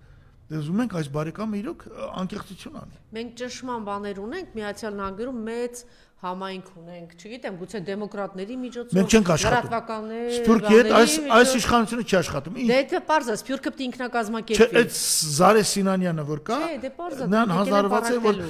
ոչնչացնել Սփյուռքի հետ կապերը։ Այդպիսի թեմա Հայաստանում չպետք է լինի։ Եվ դա նույնպես երևի միջազգային պահանջ է, չգիտեմ։ Գուցե Միացյալ Նահանգները ասում են երբեք չլինի այնպիսի կազմակերպություն, ինչպիսին էր Armenian Assembly։ Չպետք է լինի։ Դե բայց արժևում աշնան ընտրություններ կան, մեր համայնքը կարող է շատ լավ աշխատել այսօր։ Հիմա տեսեք, դեմոկրատները այնուամենայնիվ դատապարտեցին, բան հիմա ինչ նկատառումներից ելնում, բայց այդ քայլին գնացին։ Այսինքն պետք է այս ուղղությամբ աշխատել։ Անջելա, ես հիմա մասնագետ չեմ, Հա, կոչ անել, հա, Սփյուռքին կոչ անել, թող աշխատեն։ Դա վիրավորական էր, ավելի լավ էր, օրինակ ինձ համար, եթե կամ մարդիկ ասում են, չէ, ախպեր, ինչա, լավ է, գրես, ջնջես, լավ, ոչինչ, մյուս անգամ կգրի, չի ջնջի։ Ինձ համար դա վիրավորական էր։ Ես կարծում եմ, որ նորմալ Սփյուռքի մեր նորմալ ներկայացուցիչների համար դա նույնպես վիրավորական է։ Մանավանդ կրկնում եմ, Միացյալ Նահանգները արդեն ճանաչել էր։ Խոշոր երկրներից չի ճանաչել ցեղասպանությունը միայն Բրիտանիան։ Չկա երկիր, որ ճանաչել չէ։ Հա։ Իսրայելը չի։ Չէ, Իսրայելը խոշոր երկիր չի։ Դե բահա, խոշոր չի։ Իսրայելը խոշոր, չէ, բայց Իսրայելի պարլամենտը ընդունել է բանը, դու ասա, ինչ էր կոչվում դա պարլամենտը։ Կնեսետ ընդունել է։ Որոշում ընդունել է։ Իսրայելի նախագահներից մեկը, ես իմ ազգանունը կարող եմ նույնիսկ հիշել, մի 10-15 տարի առաջ նույնպես հայտարարեց ցեղասպանության մասին։ Այսինքն որոշակի առումով, երբ որ Իսրայելին ասում ես, բա լավ, Հայաստանը այնուամենայնիվ ձեր հոլոկոստը ճանաչել է, բայց դուք մեր ցեղասպանության ասում են, բայց ռեզոլյուցիան կա, էլի ինչ ես ուզում։ Ես ինքս հրեա մտավորականների հետ միջազգային հարթակներում նման խոսակցություն ունեցել եմ։ Ես ասել եմ ընկերներ, ինձ հետաքրքրում է այնպիսի ճանաչումը, որը առնում է պարլամենտը օրենքով, եւ այդ ճանաչումից հետո օրենք է սահմանում, որ սրանից հետո դրա դեմ բանանել, պայքարել չի կարելի։ Նո, հիմա թեման, այդ մեծ բլեֆը 9000-ի բան եւ չգիտեմ հետեւել եք թե չէ, 3-4-ը երկրորդ նախագահն էլ այդ բլեֆին անդրադարձավ 9 միլիարդի այդ բլեֆին, որ հետո պարզվեց, որ նախ ասեց այդտեղ այդքան բան դնելու տեղ էլ չկա այդ 9 միլիարդ բան, ոնց սա ներկայացվեց որպես մեծ ահռելի ներդրում, բայց բանը բլեֆ էր։ Անժել ջան, ես ուշադիր հետևել եմ թվերին։ Եվ Վենսն ասել է 5 միլիարդ, հետո ասել է 4 միլիարդ էլ կլինի։ Այդ 5 միլիարդը իմ կարծիքով ատոմակայանի արժեքն է։ Այսինքն 500 մեգավատանոց կայանի համար իրանք ծախսելու են 5 միլիարդ։ Եվ ռուսները կծախսեին 1 միլիարդ։ Իմ կարծիքով, ես գուցե լավ չեմ հետևել, ես անդադ հետևել եմ, գիտեք ոնց է, ասենք եթե մանավանդ դու մասնագիտորեն դրան ես հակված, այդ որտեղ է։ Հետո Վենսն ասեց 4 միլիարդ էլ կտանք, ես չհասկացա ինչ նշանակում։ Այդ 5 միլիարդը չի հերիքի մի ատոմակայանի եւս մի հատ կառուցեն, ես չհասկացա։ Ներդրումների մասին ես մտածում արդյոք դա Վենսը նկատի ուներ Nvidia-ի ներդրումներ, Nvidia-ն պատրաստվում է այստեղ ներդնել $500 միլիոն, եւ դա ամերիկյան պետության ներդրումները չեն, Nvidia-ի։ Ես ճիշտ ասած ուրիշ բան չեմ կարողացել լսել։ Եթե գիտեք, ասեք, խնդրեմ, ես կլսեմ դա։ Կընդունեմ մի գիտություն։ Հետո ասեցին վարկավորման մասին է խոսքը, ընդհակառակ մենք պիտի դա անենք։ Այո, այդպիսի պարտք է մնալու մեզ։ Այո, այդպիսի խոսակցություն եղել է։ Այո, մերոնք ասում են գուցե վարկավորում է։ Ես չգիտեմ, չեմ կարող մեկնաբանել մի բան, որը պարզ չի ասվել։ Հայաստանի Հանրապետության վարչապետը, նրա թիմը երբեք չեն պարզաբանել հասարակությանը, ինչ 9 միլիարդի մասին է խոսքը։ Միջամտություն էր։ Մեկ ելնի Ամերիկայի ֆինանսավոր պարտքերի մեջ կորացա։ Դե ամենամեծ դեֆիցիտային բյուջեն է։ Միջամտություն էր մեր ներքին գործերի Թուրքիայի արտգործնախարարի հայտարարությունը, որ իրենց համար լավ կլինի, որ Նիկոլը ընտրվի, եւ նաեւ Վենսի հայտարարությունը, որ մարդիկ դա անգամ հրավիրել են սեպտեմբերին էլ համաձայնել է գնալ այդ խաղաղության բանի մասնակցելու եւ հիբրիդային դա հիբրիդային պատերազմ է։ Այդ դա արդեն հիբրիդային է։ Դա է հիբրիդային։ Ռուսաստանի կողմից ոչ մի տես բան չի եղել։ Եվ ես նույնիսկ վախենամ, որ կարող է պատահել Ռուսաստաններ գցում այդ հարավային Կովկասը այդքան մեծ խնդիրներով գուցեև նույնիսկ Ռուսաստանը իրեն թույլ տա, դե Նիկոլը մնում է, թող մնա կամ եւ այլն։ Բայց նրանք իրենց թույլ չեն տալիս։ Նույնիսկ այդ խաղաղության կոնֆերանսին գնալը Փաշյանի հրավերը, հրավիրվել է Հայաստանի վարչապետը պարտադիր չէ Փաշյանը գնա։ Ես ուշադրում եմ նոր վարչապետը գնա, բայց նոր վարչապետն էլ պիտի մտածի գնա թե չէ, դուք գիտեք որ Բելարուսն ու Ռուսաստանը հրաժարվեցին։ Ինչ է ուզում խաղաղության այդ խորհրդում ստեղծել Միացյալ Նահանգների նախագահ Տրամպը, նոր ՄԱԿ-ը ոչինչ ասում, մենք ՄԱԿ-ի անդամ ենք։ Այո։ Դենա ՄԱԿ-ն էլ արդեն կոմպրոմիսի գնաց, ասում է, թե մենք հələ կնստենք, տեսնենք ինչ է առաջարկում Միացյալ Նահանգները ՆԱՏՕ-ի նման, որտեղ իրանք արդեն լուրջ ֆինանսական ճգնաժամ ունի, չէ՞, այնտեղ չեն կարողանում։ Հա, հիմա Հայաստանը ես չգիտեմ, ես այս բան պատրաստ չեմ պատասխանելու, եթե Հայաստանի նոր վարչապետը ինչպես կմտածի գնա թե չէ, այդտեղ հարցական կա, այդտեղ լուրջ մտածելու տեղի կա։ Այդ խորհրդի նիստին գնում ենք, որ ինչ ենք ստացել։ Լավագույն դեպքում ակնկալում են ապրիլ-մայիսին ստորագրվի այդ խաղաղության պայմանագիրը, որի մեջ ոչ մի բան չկա, առանց տարածքներ ճանաչելու խաղաղության պայմանագիր ստորագրում ենք, որ ինչ ստանանք։ Իմիջիալոց 3 Ալիևը Մյունխենում էր, չէ, հայտարարել է, որ չի լինելու, միջև մեր այդ պահանջները չլինի։ Այսպիսի ինֆորմացիա գնաց, որ Միացյալ Նահանգների Թուրքիայի խաղաղությամբ պայմանավորվել են, որ միայն խաղաղության բանը կստորագրեն, որպեսզի դա բոնուսներ բերի Նիկոլին, աջակցեն օգնեն, որ անցնի, բայց ընտրություններից հետո արդեն արագ կանցկացնեն սահմանադրության փոփոխություն տարածքների եւ այլն, բայց տեսեք երեք նորից հստակ հայտարարեց Ալիևը, որ դա չի լինելու։ Ինչ բլեֆ է այս խաղաղության պայմանագիրը, եթե դա լինի։ Դա Հայաստանի բլեֆն է, որովհետեւ Հայաստանի իշխանությունները ուզում են դա մատուցել, ուզում են դա վաճառել իրենց ապագա ընտրողների, որ մենք խաղաղության պայմանագիր բերենք։ Բայց նույնիսկ դա եթե լինի չլինի, ես քեզ ասում եմ, քանի որ մենք փոխադարձ սահմանների ճանաչում չունենք եւ այդ պայմանագրում չի ֆիքսվում տարածքները, անհասկանալի է պայմանագիրը ում միջև է։ Վերնագրում գրված է Հայաստանի եւ Ադրբեջանի միջև, բայց ոչ ոք չգիտի որտեղ է սկսվում Հայաստանը եւ որտեղ է վերջանում։ Ադրբեջանը դա չի ճանաչում։ Հայաստանը ճանաչել է, ասել է 86640 կիլոմետր է Ադրբեջանը։ Ադրբեջանը չի ասել, որ Հայաստանը այն սովետական բարով 29807 քառակուսի կիլոմետր է։ Ավելին, սահմանները, որ մենք ճանաչել ենք 1988 թվականի հունվարի 12-ի պրոտոկոլով, որը Ադրբեջանը ստորագրել է բոլոր մակարդակներում, այդ դեպքում մեր սահմանները պետք է լինեն տարածքները 30157 քառակուսի կիլոմետր։ Այդ պրոտոկոլից այսօր Ադրբեջանը հրաժարվում է։ Եվ մեր Գրիգորյանը հաջողությամբ ճակերտավոր ասած տապալեց 88 թվականի հունվարի 12-ի պրոտոկոլը։ Բա Շատ լավ, ինչ եք կարծում, Վենսը երբ որ դուք խոսեցիք, այդ պուրակ գնաց եւ ասեց, որ ինչ հզոր ասեց, ինչ բան, ադրբեջանցի զինվորները հայտնի են իրենց, չգիտեմ, քաջության բան։ Ինքը չգիտեր, որ դա ասում է, այդ ադրբեջանցի զինվորները կոնկրետում դեմ են կռվել եւ ինչ են արել։ Ինչի չկար անգամ, այսպես ասեմ, քաղաքական մի քիչ նրբանը թաղված են այն ադրբեջանցիք, որոնք Արցախում հայր են գոտորել։ Բայց ինչի անգամ այսպես մի փոքր նրբանկատություն էլի չդրսևորվեց հայ ժողովրդի նկատմամբ։ Անժելա, նոր չեմ ասում, եթե ինքը ուզում էր գոնե հավասարակշռեր, թող Երևանում այցելեր Եռաբլուր։ Պատկերացնում եք։ Դրանից հետո հաստատ Ալիևը թույլ չէր տա, որ ինքը մտնի, ես վստահ եմ Ադրբեջան։ Դե ուրեմն Վենսի այցելությունը ոչ այլ ինչ էր, եթե ոչ Ամերիկայի կողմից մեզ ադրբեջանական պահանջները մատուցելու փորձ։ Բայց ոնց են ներկայացնում, չէ՞։ Ոնց են ներկայացնում իբր բարեկամ հայ ժողովուրդ։ Շատ լավ։ Ինչ ունի տալու, ինչով է հետաքրքիր Ադրբեջանը այսօր Միացյալ Նահանգների համար։ Չգիտես։ Գիտեմ, դե ուզում եմ մեր ժողովուրդը Ադրբեջանը հետաքրքիր է, որպեսզի երբ որ Հայաստանը չի լինի, Ադրբեջան, Թուրքիա եւ Միջին Ասիա միանան ու կռվեն Ռուսաստանի, Չինաստանի ու Իրանի դեմ։ Ադրբեջանի ուժը հակառուսականությունն է։ Մենք աշխարհը բոմբել գցի դառնանք հակառուսական, մենք միևնույն է հավասար չենք լինի Ադրբեջանին։ Ուրիշ բան չկա։ Այնպես չի Միացյալ Նահանգները քնում ասում այդ Հայաստանը թողել, ասում եթե հնարավոր ալի, բայց եթե Ադրբեջանն ու Թուրքիան հերթական անգամ կանոնն ասեն, ախպեր դե այս Հայաստանը մեզ խանգարում է եւ այլն, ապա հիշեք ինչ արեց Վիլսոնը, նույն բանը կկրկնվի։ Դուք շատ լավ գիտեք, որ Միացյալ Նահանգները մեծ քաղաքականության մեջ դաշնակիցներ չկան։ Ով վարի տվեց Սևրի հաշտության պայմանագրի կատարումը, Հայաստանի ձևավորումը, կամ վերջին օրերի վերջին 2-3 շաբաթներ Ռոժավանով վարի տվեց քրդական պետություններ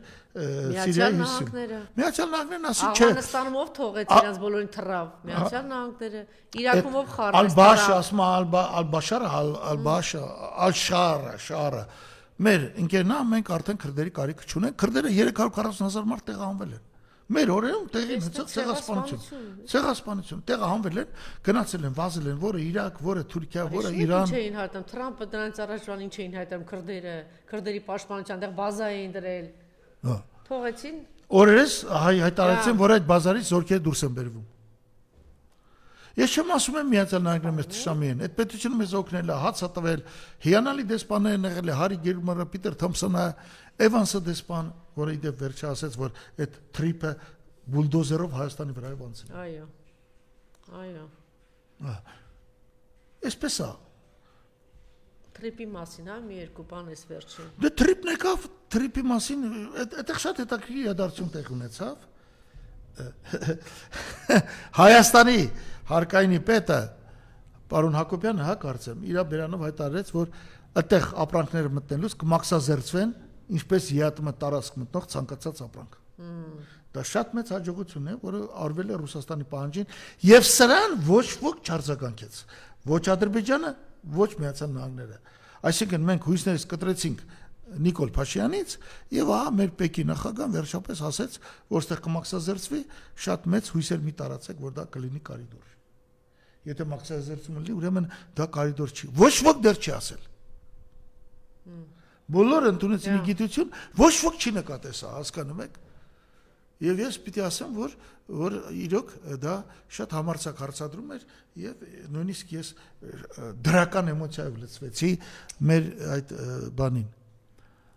բանի նկատմամբ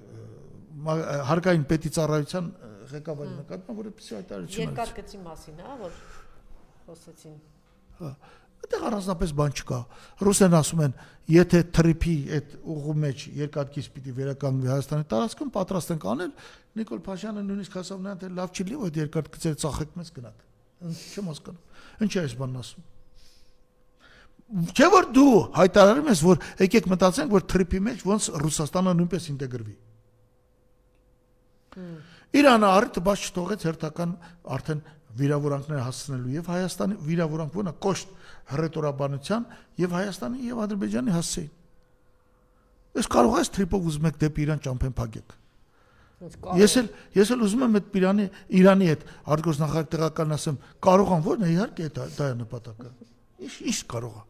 Կարողա չկա։ Շատ լավ։ Խոսքի սկզբում խոսեցի դրա մասին, պարոն Բագրատյան, ինչու էսպես անտեսվեց հայ առաքելական եկեղեցու թեման, իսկապես սպառնացել էր Ալիևը եւ կամ գուցե Նիկոլն էր համոզել, որ չխոսեք բացարձակ քաղաքավանտարկյանների մասին, վեսը չխոսի սրբազանների մասին կալանավորված, չխոսի եւ էլ չեմ ասում ավելին լկտիության սահմանը նույն օրը հայտարարում է, որ վեհապարը ազգային ժողով պիտի գա հարցերին պատասխանի, պարզ է, չէ՞ որ ինչ մի հատ ստորագույն բան են մտածել, եթե գնա, ինչ կլինի, եթե չգնա, իրենք ասեն, տեսեք, արհամարում է ինչ որ կա։ Նույն օրն են հայտարարում, վենս այստեղը իրենք հայտարարում են, ընդ որում ասում են կարող է բանանի հանդիպի։ Հետո ավելի կոպիտ եւ խիստ բան հայտարարություններ արեց, հիմա էլ երեկ էլ ասել է, որ գիտեք, պետք է գնային դրսում այդ հոգևոր ժողովը կայանա, ասում է ուզում է միացրիկայության չափը նայեք, էլի, ուզում են դուրս տանեն այստեղից, մենք թույլ չենք տա Մայրաթորը Հայաստանից դուրս եկել, այդպիսի բան չկա, էլի բացարձակ։ Էլ չեմ ասում, որ այդ փոլին բոլոր են հոգևորականները, որ պիտի մասնակցեին բան ստորագրություն, որ պիտի երկրից դուրս չգան եւ այլն եւ այլն։ Ինչու անտեսվեց Նիկոլն է համոզել, թե Ալիևը, թե միասին Թուրքիայի հետ միասին, թե Ամերիկան այսպես նորմալ է Ամերիկայի պարագայում, որ կարող են մի բան խոսանալ։ Հայ առաքելական եկեղեցին արևելյան եկեղեցու տարատեսակ է։ Սկզբից փորձեցին դարձնել հունակաթոլիկ եկեղեցի, չեղավ։ Հենց նույն Փաշինյանի իշխանության օրոք։ Հիմա լինելով արևելյան եկեղեցու տարատեսակ քրիստոնեության ինքը շատ ավելի մոտ է եւ համա գրեթե խնդիրներ չունի ռուս ուղղափառ եկեղեցու հետ։ Հայաստանը հայ ազգին վերջնականապես տարալուծելու կողմնորոշումների զրկելու առումով Հայաստանի եկեղեցին պիտի փոխվի։ Եկեղեցին մեր գոյության պատվիրաններից է։ Տարբեր եղել մեր եկեղեցին, երբեմն շատ է ուրճացել եւ այլն, բայց այնուամենայնիվ 99% պարագայում այո մեր գոյության կռվաններից մեկը հայ առաքելական եկեղեցին է։ Հիմա Վենսն է դա հասկանում։ Վենսին ասվում է, ուզում եք ձեզ պաշտպանենք, ուզում եք ձեր թուրքական գիծը տանենք։ Մի խոսեք, հա դրա մասին։ Ուրեմն մի խոսեք դրա մասին։ Հիմա այստեղ ասեցին, թե դեսպաններից մեկը համոզեց, թե այստեղի դեսպանին ասին, որ Վենսից զգուշացնի։ Դա արդեն էական չի։ Բայց մյուս կողմից այդ մարդիկ ասում են մենք եկեղեցու կողմը Սուդանում, Նիգերիայում, չգիտեմ որտեղ գնում են քրիստոնյաներին պաշտպանել։ Սուդանում, Նիգերիայի քրիստոնյայի կողքին թուրքեր չկան։ Հա։ Այստեղ կա Թուրքիա, որին պետք է պաշտպանել, որովհետև Թուրքիան է այն Ուկրաինից հետո այն հաջորդ զինվորներին տալու, որոնք իբր թե մի օր պիտի պատերազմի մեջ մտնեն ռուսների հետ։ Էսա, ոչ մի բան չկա այդտեղ։ Բայց նաև նշանակում է, որ իրենք sense հայլու մեջ նայում են, իրանց վրա են թքում, չէ, որտեղ մի կողմից մի բան են ասում, ես քեզ խորհուրդ կտամ, կամ է շատ խելացի մարդ ես, բոլորը լավ բացատրում է, Խուրշուդ Հովսեփյանի կանչես, բոլորը կբացատրի քեզ։ Բոլորը, այնքան խելացի են, կարդացած։ Պարոն Բագրատյան, նաև տեսակետ կա, որ շատ խորամանկ բան են անում այսօրվա իշխանությունները, երբ որ նույն արևմուտք հավաքականն է, որ ասում են մենք քրիստոնյա արժեքների կողմնակից ենք, պահպանում ենք, այ մի հատ բան են գտել, երբ որ տեսնում են, որ չէ, մի քիչ սեղմում են, ասում են պետք է բան անեք, թուլացնեք ճնշումը հայ առաքելական եկեղեցու վրա, հոգևորականների վրա, միանգամից ասում են հիբրիդային պատերազմ է եկեղեցին անում, փողերը այստեղից գալի, KGB են, Ռուսաստանի Դաշնությունը այդտեղ արդեն ձեռքները բարձրացնում են։ Արևմուտքը ասում է լավ, գնացեք արեք։ Այդ խորամանկորեն տակից ասում են, Անջելա, այդ եթե սկիզբը լներ ես հասկանայի, արևմուտքը լավ հասկանում է, որ դες բան չկա, այդպես թեմա չկա։ Լավ։ Արևմուտքին եւ Եվրոպային եւ Ամերիկային ասում են, այ ձեր թշնամին ով է։ Նրանք ասում են Չինաստանը, Ռուսաստանը, բայց եկեղեցին նրանց կողմը։ Չկա դες բան, դա միամիտ բաներ մի ասա։ Չէ։ Հենա Ուրսուլա ֆոն դեր Լայենին կողել էին ցեխ անել էին, իռլանդական դեպուտատը, թե ես ինչեր եք անում։ Դուք Եվրոպան աղքատացնում եք, արդեն Եվրոպան իր տնտեսական զարգացումով մեկ շնչին ընկնող հնայով իհարկե PPP-ով հաշված դարելա 40 քանի հազար Ռուսաստանի չափը դարել։ Այսքան որ Ռուսաստանին ասում են թե իբր հեսա Ռուսաստանը կսատկի, կմեռնի, չի դիմանա, հակառակն է տեղի ունեցել։ Լավ, հիմա ինչ զարգացումներ առաջիկայում սպասվում է այդ բանը հոգևոր հավաքը, չի ամենայն չգիտեմ, թույլ կտա վեհապարը գնա թե չէ, մյուս հոգևորականներին թույլ չտվե, ինչ կանխատեսումներ եւ զարգացումներ։ Պաստորեն էս։ Ես հուսով եմ, որ վեհապարը կգնա, բայց դա չի էական է։ Ձեզ հետևեցին, դուք ասում եք ոչ մի գնով չհրաժարվեն։ Ոչ մի գնով չես հրաժարվում, ինքը ստեղծելու է զուգահեռ հայ առաքելական եկեղեցի, Նիկոլը, որը ունենալու է այս եկեղեցու 10%-ը, հա, ծաբան։ Բայց դա նշանակում է, որ կիսվեց եկեղեցին, այնտեղ արդեն իրանք կարող է հավաքվեն շուտ ուշ իրանց կաթողիկոսին ընտրեն, ասենք օրինակ Բենթլի Կճոյանին, հա, ընտրեն կաթողիկոս եւ այլն, եւ սկսեն իրենց սև գործը։ Այդ եկեղեցականների մի հատված, բարեբախտաբար ոչ մեծ մասը, մորթապաշտեն, պաշտոն ունենան եւ այլն։ Գնան կանգնեն վարչապետը իրենց բանի տեղ տնի, ձեռով բարևի եւ այլն։ Այս տեսակն է։ Այս խաղերը կշարունակվեն մինչև Հայաստանում կփոխվի իշխանությունը, որը կսկսի պաշտպանել հայ առաքելական եկեղեցին։ Կգնա պարակտման, եկեղեցին գոնե կբզկտի։ Կբզկտի անպայման։ Հա, դա կհաջող իրան, շատ լավ։ Գերիների հարցն էլ բացարձակ չբարձրացրեց, Ինչքան մեծ հույս կար, հա, որ հնարավոր է խոսի միջալոց համայնքի երևելիները մի Սփյուռքի շատ խիստ գնահատական հնչեցրեցին, որ հարցակումները եւ շատ կոնկրետ էին ասել, որ սա հայոց պետականության դեմ է, հայ ժողովրդի դեմ է, այսօր գնալ վեհապար հորդեմ, եկեղեցու դեմ, այս փսիխիստ հայտարարություն, երևի դրա համար էլ բանը, էլի խելագարվել էր առավոտ շուտ ուղարկեց Իզմիրյան կենտրոնի վրա, տեսակ, առավոտը զարթնեցին, ուղարկեցին այդ հիվանդանոցի վրա, էլի, հենց այդ հայտարարությունից անմիջապես հետո, բայց գերիների մասին բացարձակելի չխոսեց, հույս կար, որ գոնե այս խաղաղության պայմանագիրը բլեֆ է, պատերազմի պայմանագիրը, բան համայնքի անդամների վրա հարցակ ձերբակալեցին սա։ Այո, 6-7 հոգի։ Դե մոտենում են փողոցում ասա կաղաքալես, մոտենում են ասում են դուք ձերբակալված եք։ Դուք տնային կալանքի մեջ եք։ Սա եղավ ավելին, երեք Ալիևը նաև հարցազրույց է տվել եւ ասել է, որ նախ այդ խաղաղության բանը կստորագրենք սահմանադրություն փոխելուց հետո մեկ եւ երկրորդ ասել է մոտավորապես մոռացեք այդ գերիների մասին։ Բաքվի բանտում գտնվող գերիների մասին։ Դուք տեսեք ինչ ինքնավստահություն, այս էլ էս այցից հետո, ես չգիտեմ, ելով կարող է ճնշել իր վրա կամ որ պարագայում մենք կարող ենք հասնել դրան, որ մեր գերիները Բաքվից մեր հայրենակիցները, պատանդները վերադառնան։ Եթե Միացյալ Նահանգներն էլի այսպես։ Էլի մնում է մեր Սփյուռքի ճնշումը, չգիտեմ ինչ ամնում, ինչ որ բան մնում է, թե անհույս է արդեն։ Էլ ահաբեկիչ էլ մարդասպան էլ չունենք բանտում, որ Նիկոլը ազատ արձակի նվիրի, ասենք, ինչ Էրդողանի պահանջով 3 հոգու բերեց, էլ էլ չունենք 3-4 հոգու։ Ինչ ասեմ, Անջելա։ Ողբերգության մեջ։ Ցավալի բան է, ես հիմա չեմ ուզում հուսահատեցնող բաներ ասել գերիների հարազատներին, նրանք երևի լսելու են, ասա հաղորդում են։ Այնուամենայնիվ կարծում եմ, որ մի օր այդ հարցը կլուծվի։ Հենց թեկուզ այն պատճառով, որ ցմա այդ մարդկանց Ալիևը չի կերակրելու։ Հա, եւ այդ լկտիությունը էլի մրցանակ ստանալուց հետո, այդ մուսուլմանական այդ բանը ստանալուց հետո հաջորդ օրը հայտարարեցին, որ ցմա ենք դատապարտում։ Խաղաղությունը իր արևին, այս մեր թյուրիմացությունը բերանը բացած։ Իդեպ լավ կլիներ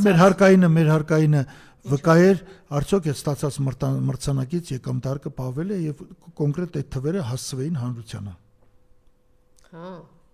Այդ էր մնացել ամի կոպեկ տա փողա ստացել։ Ասեցիք, Նիկոլից օրենք կա, երեք մենք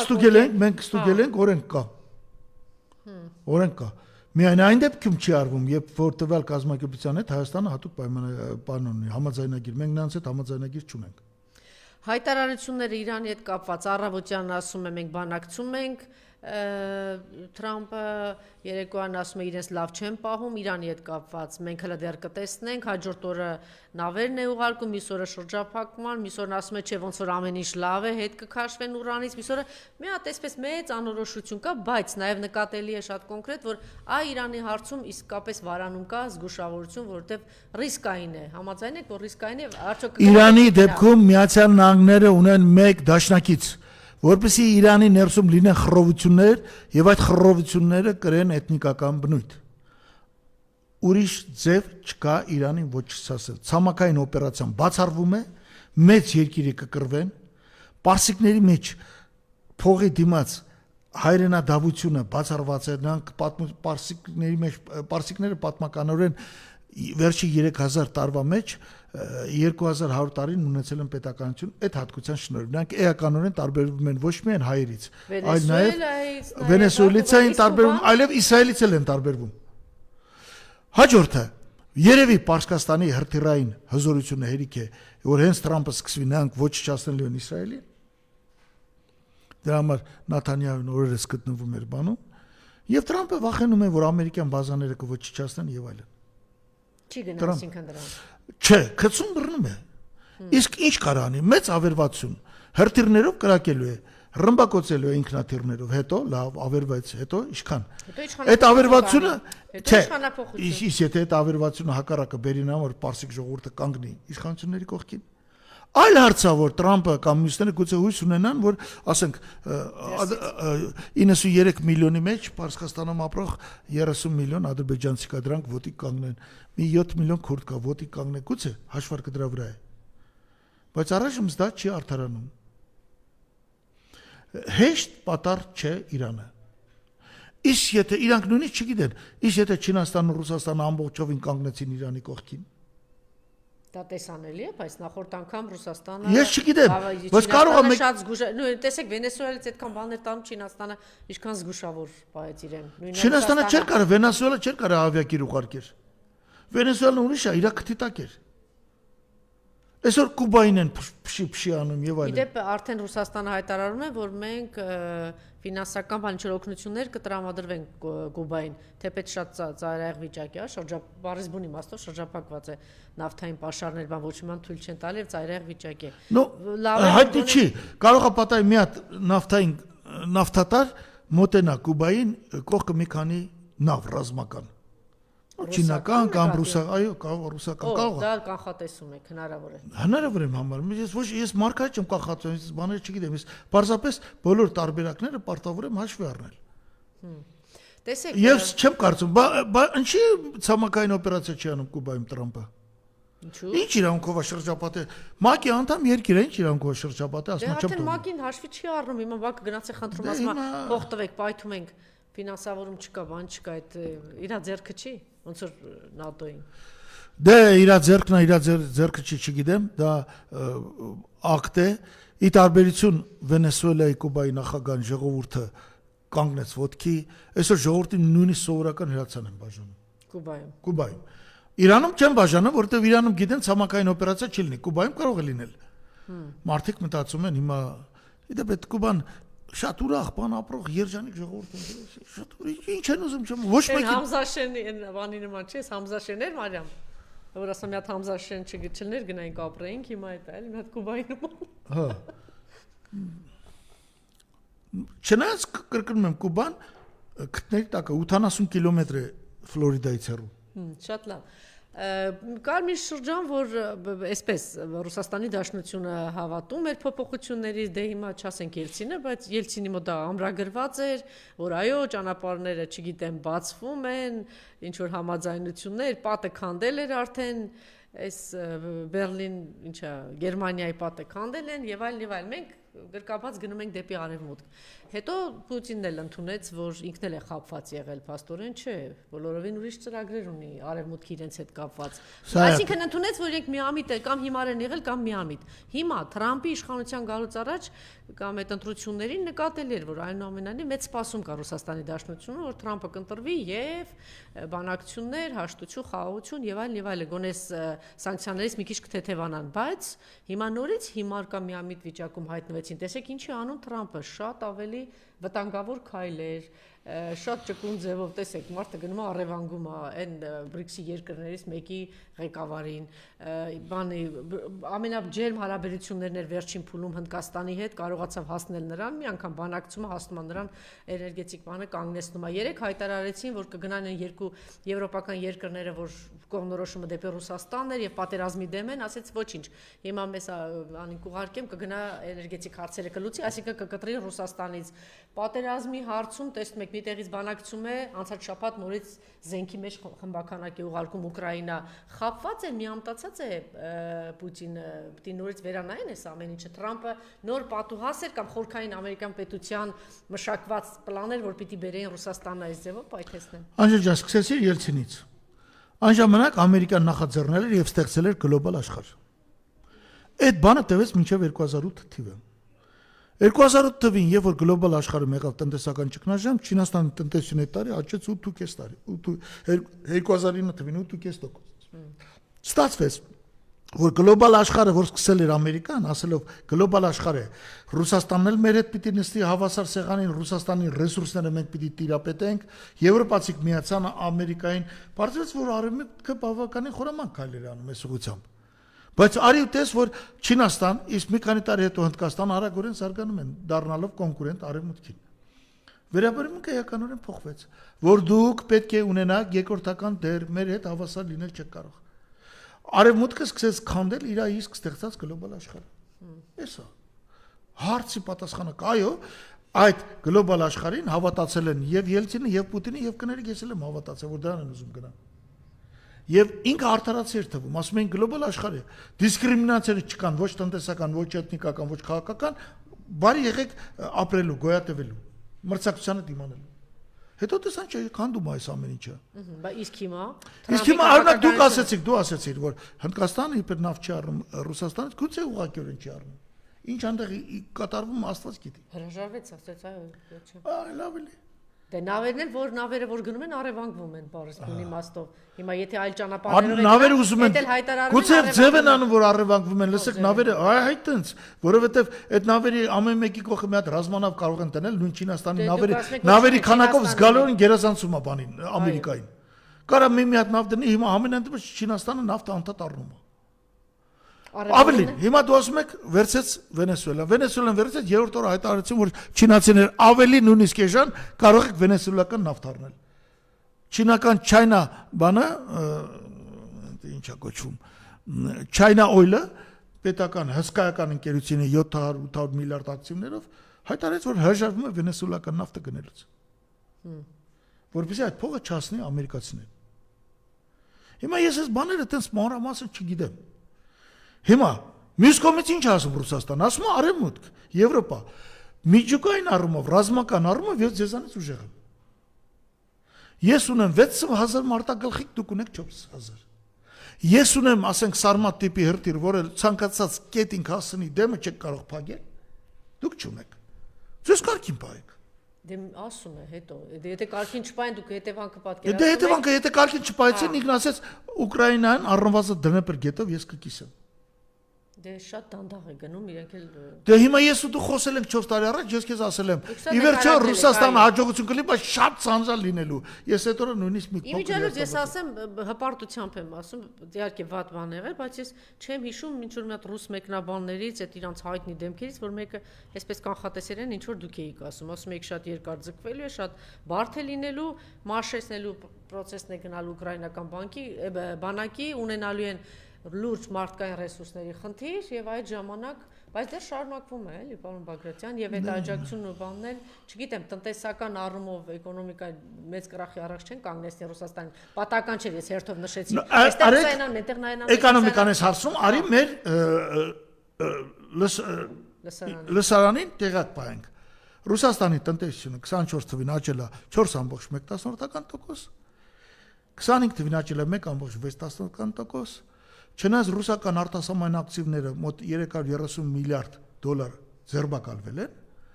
այնուամենայնիվ այս ընթացքում Ռուսաստանի բանկը, այնտեղ կոչվում է բանկրասի, իր զուտ պահուստները 400 միլիարդից հասել է 770 միլիարդ դոլարի։ Այսքան բան։ Այսինքն Ռուսաստանի սնանկացում թեմա չկա։ Երեք ելույթ ունեցավ Մյունխենի կոնֆերանսում Ֆրիդրիխ Մերցը, Գերմանիայի կանցլերը, հայտարարեց, որ այսօր Ռուսաստանը մեզանից ուժեղ է,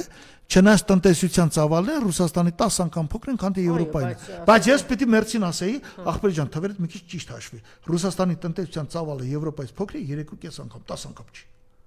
Ամոթա Գերմանիայի կանցլերն ասել է, ես ճիշտ թվեր ես ասում։ Բայց ուրիշ բան էլ ասեց, որ հեսա իրանք Ռուսաստանին պիտի հասցնեն տնտեսական Նորից, այս պատմությունը գիտենք, Խորհրդային միությունը 1937 թվականից իրանք տնտեսական կրախ են հասցնում, հետո Ռուսաստանին։ Այս պատմությունը գիտենք։ Տնտեսական կրախ Ռուսաստանում հնարավոր չի,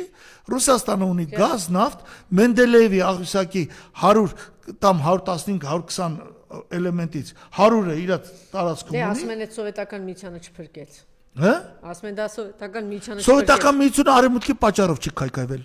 Սովետական միությունը քայքայվել է ներսից։ Հա, Գորբաչովի սխալ քաղաքականությամբ։ Եթե Գորբաչովը գնար տնտեսական իրական ռեֆորմների շուկայական տեսության, արևմուտքը պարզապես կտեսներ ինչ է կատարվում։ Հիմա ինչ որ է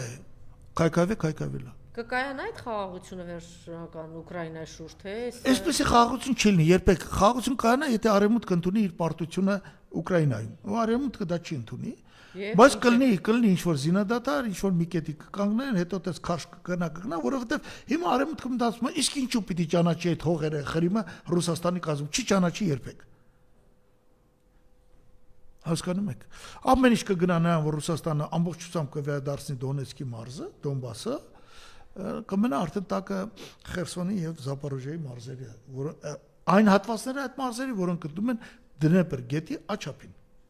Այդ արդեն ինչ կանեն, ես չեմ կարող ասել։ Շատ Բայց շուտապուշ խաղացը կամ էլ խաղացությունը պատկերացնում ես, մի հատ թուղթ ստորագրեցին, բրցավտես բան չի լինելու։ Պատերազմը բացահայտորեն այսօր նախև առաջ շահավետ է պարոն Զելենսկուն, որովհետև շնորհիվ պատերազմի նա Ուկրաինայի նախագահն է, մնում է իշխանության։ Եվրոպային։ Ոնց որ մեր Նիկոլի Պարագայում էլի, այս խառնակցության, տարածքներ հանձնելու, գերիներ ունենալու, եկեղեցի վրա հարձակվելու, նոր տարածքներ ճանապարհ Ուկրաինա արևմուտքում սարսափելի պատկերներ են եւ Ուկրաինայից եւ Մոլդովայից,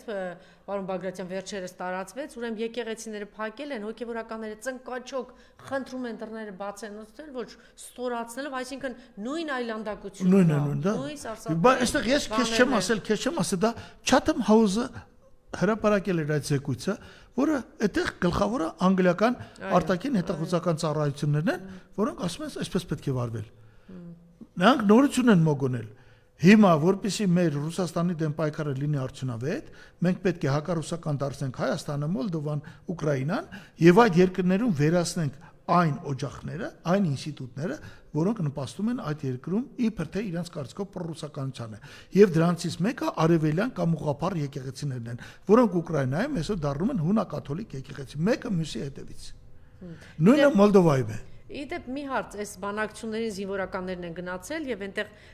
խորհրդականներից մեկն է Պուտինի, որ գնացել այդ բանակցությունները, բայց ասեն Ուկրաինայի հարցով չէ, ինքը փորձում է կարգավորել բանակցել Ռուսաստանի Դաշնություն եւ Միացյալ Նահանգներ։ Սա նշանակում է, որ արտաքին գերատեսչությունից դժգոհություն կա եւ մի տեսակ դուրս է մղվել։ Իսկ տարօրինակ չի։ Դա շատ հետաքրքիր է։ Ռուսաստանում ընդհանրապես արտաքին քաղաքացիությամբ մի քանի բևեռ են զբաղվում իշխանության մեջ, բայց ես այդ հարցին չեմ կարող պատասխանել։ Չգիտեմ, 1000 մի նրբություն կա։ 1000 ամենայն դեպս արտաքին գերատեսչության ղեկավարի Լավրովի թույլ տված սխալներն են ինչ տեղնից Ավանդրկովկասում կային այդտեղ սխալներ։ Այս ուզում եք այլ դրան, էլի դրա համար ասեցի։ Կային սխալներ, կային, այո։ Հիշում եք ժամանակին հայտարարել Ադրբեջանը իրենց ինչներ հայտարարեց։ Ստրատեգիական գործընկեր։ Ուրեմն, ուրա հիմա ինչ կա այնտեղ հարաբերություններում այդ։ Ինչ կա այդ հարաբերություններում Ռուսաստանի Դաշնությունն եւ Ադրբեջանը։ Չէ, հարաբերություն չկա։ Ադրբեջանը բաց չի թողել Սպուտնիկ բանում ձերբակալված ռուսներին, դեռ ռուսներն էլ իրար հետևից դատում են այդ բաներին։ Հակաադրբեջանական ալիքը Ռուսաստանում շարունակվում է։ Շատ լավ, պարոն Բագրատյան, ինչ եք կարծում ես Էփշտեյնի հետ կապված այս մեծ սկանդալը, իմիջիայից 3 նաև հոդված կար, որ իրեն սպանել են բանտում, արժե մեջ ուշադրություն դարձնել, դա համաշխարհային ինչ որ իրադարձություն է թե ոչ։ Չգիտեմ, անկեղծ ասած չգիտեմ։ Ինչքանով որ հետևում եք, ինչ եք Ինձ թվում է Էփշտեյնի գործը բարձրացրել են Տրամպի հակառակորդները, հույս ունենալով թե հետքերը կտանեն դեպի Տրամպը։ Այդպիսի բան էս պայն չկա, Տրամպը երևի լավ գիտակցում է դա, չգիտեմ։ Ես չեմ կարող Էփշտեյնից խոսել։ Ես պարզապես չունեմ, տեղեկացված չեմ։ Շատ լավ։ Տեսեք, հիմա նաև տեսակետ կա, որ ասում են պարգևավճարների խայտարակություն է թալան է, բայց իրականում սա շղարշ է, վարագույր է, որի տակ տեղի ունենում ահռելի թալան Նիկոլի իշխանության կողմից։ Այդ մենակ է թալանը չէ, այս անգամ այդ հսկայական պարգևատրումները, որ տվեցին դեկտեմբերի վերջին, ես տարածորեն վստահ եմ, որ դրանց մի մասը մուծվելու է իշխող քաղաքական ուժի դրամարկղ, որպեսզի ֆինանսավորվեն ընտրությունները։ Ես այդպես եմ մտածում։ Ես այդ հավանականությունը ավելի քան իրական եմ համարում։ Բայց դու խոսում ես հիբրիդային բանով, բոլոր այն մարդկանց, որոնք ցուցակ պիտի մտցնեք, ներկայացնում են ԿՊ-ն եւ այլն, այս մարդկանց մեծ-մեծին կանչում ես 15 միլիոն դրամ, 20 միլիոն դրամ, 30 միլիոն դրամ, 50 միլիոն դրամով պարգևատրում ես պետական հիմնարկի աշխատող։ Հետո դրանից հետո խոսում ես թալանից։ Թալանն է դա։ Չէ, բա այն տերորը գործարարների նկատմամբ, որ ասում են պետք է 5 միլիոն, 10 միլիոն, չէ, հարկային է, վարկյան հետո հետևից գնում է։ Փոքր երկիր է, չէ, ամեն ինչ իմացվում է։ Հասկանալի է։ Մեր հույսը հունիսի 7-ն է, որտեղ շանս կա, մեծ շանս կա, որ։ Բայց ինքը ինչ է ասել, սա վերջին ընտրությունն է լինելու, ոնց էր ասել բառացի արփի, որ օլիգարխներին ինչ պիտի անենք։ Վերջին ընտրությունն է, որ պետք է ազատագրվենք, սա, չէ, այդպես էր բառացի։ Որտի ազատագրվենք իրենց։ Սովորական։ Բաղացեմ այդ հարցը ստամ էլի ինքը իրան նկատի ուներ, որտեվ ասում են այսօր Նիկոլից ավելի հարուստ միլիարդեր մարդ Հայաստանում չկա եւ իրա մի քանի օլիգարխներից, ասենք են Նարեկ Նայինչյան, Նալբանդյան, Վիվարոյի տերը, չգիտեմ, նաեւ Սուքյասյանը, իրանց նկատի ուներ, որ ազատվենք։ Սուքյասյան Վիվարոյի տեր հələ մի կողմ, Բատիգրան Ավինյանը, Տիգրան Ավինյան, Ալեն Սիմոնյանը Նիկոլ օլիգարխ չի։ Փաշինյան, իրանցից երևի նկատի ունի ազատվելու ենք։ Երևի Այսինքն իրանցից։ իրան թվում է իր արևին հələ դեռ են նախկիներ բան էս դա աշխատելու է, դա աշխատելու է։ Ես չգիտեմ ումից է ինքը ազատվելու։ Օլիգարխիկ տնտեսությունը այսօր մի Ոնց էր 3-ից 4 թերթում նայեք։ 3-ից 4 անգամ ավել է, քան թե մինչև իր իշխանության գալը։ Ինքը մինչև իր իշխանության գալը, ասենք օլիգարխ էր անվանում Սամվել Ալեքսյանին։ Հիմա նրա անունը կա Սամվելը իր գործանում աշխատում։ Բայց դրա կողքին հայտնվել են մարդիկ, որոնք ավելի մեծ սուպերմարկետների ցանցեր ունեն, ավելի լայն։ Այո։ Կամ օլիգարխ էր համարում ենթանիկ Խաչատուր Սուքիասյանին, հա։ Խաչատուր Սուքիասյանն ինչ ա եղել, ոնց որ կար, տենց էլ կա։ Կամ Խաչատուր Սուքիասյանը ինչ ա այդ բաների համեմատ դու ասա, այդ խաղերի բաների եղբայրներ եւ այլն որ Վիվարոյը ինչ են ազգանները։ Վիվարոյի տերերի նկատմամբ ֆաստ բանկ են բացել, մի քանի հերոստալիք ունեն, հասկանում ես, հələ մենակ դրանց կենտրոնը նայ գնում ես Ինչ։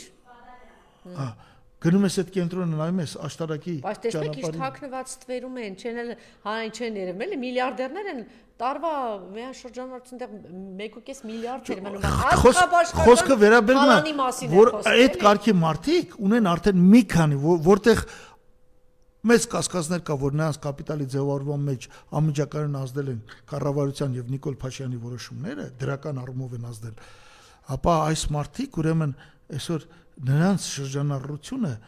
ոչ թե 2, ոչ թե 3, 10 անգամ գերազանցում է այսպես ասած, այսպես ասեմ, ավանդական օլիգարխների շրջանառությունը։ Իդեպ մի թիվ ներկայացրեցին, որ հիմա իրանք այդքան քրեական գործեր բան են, չէ՞, հարուցել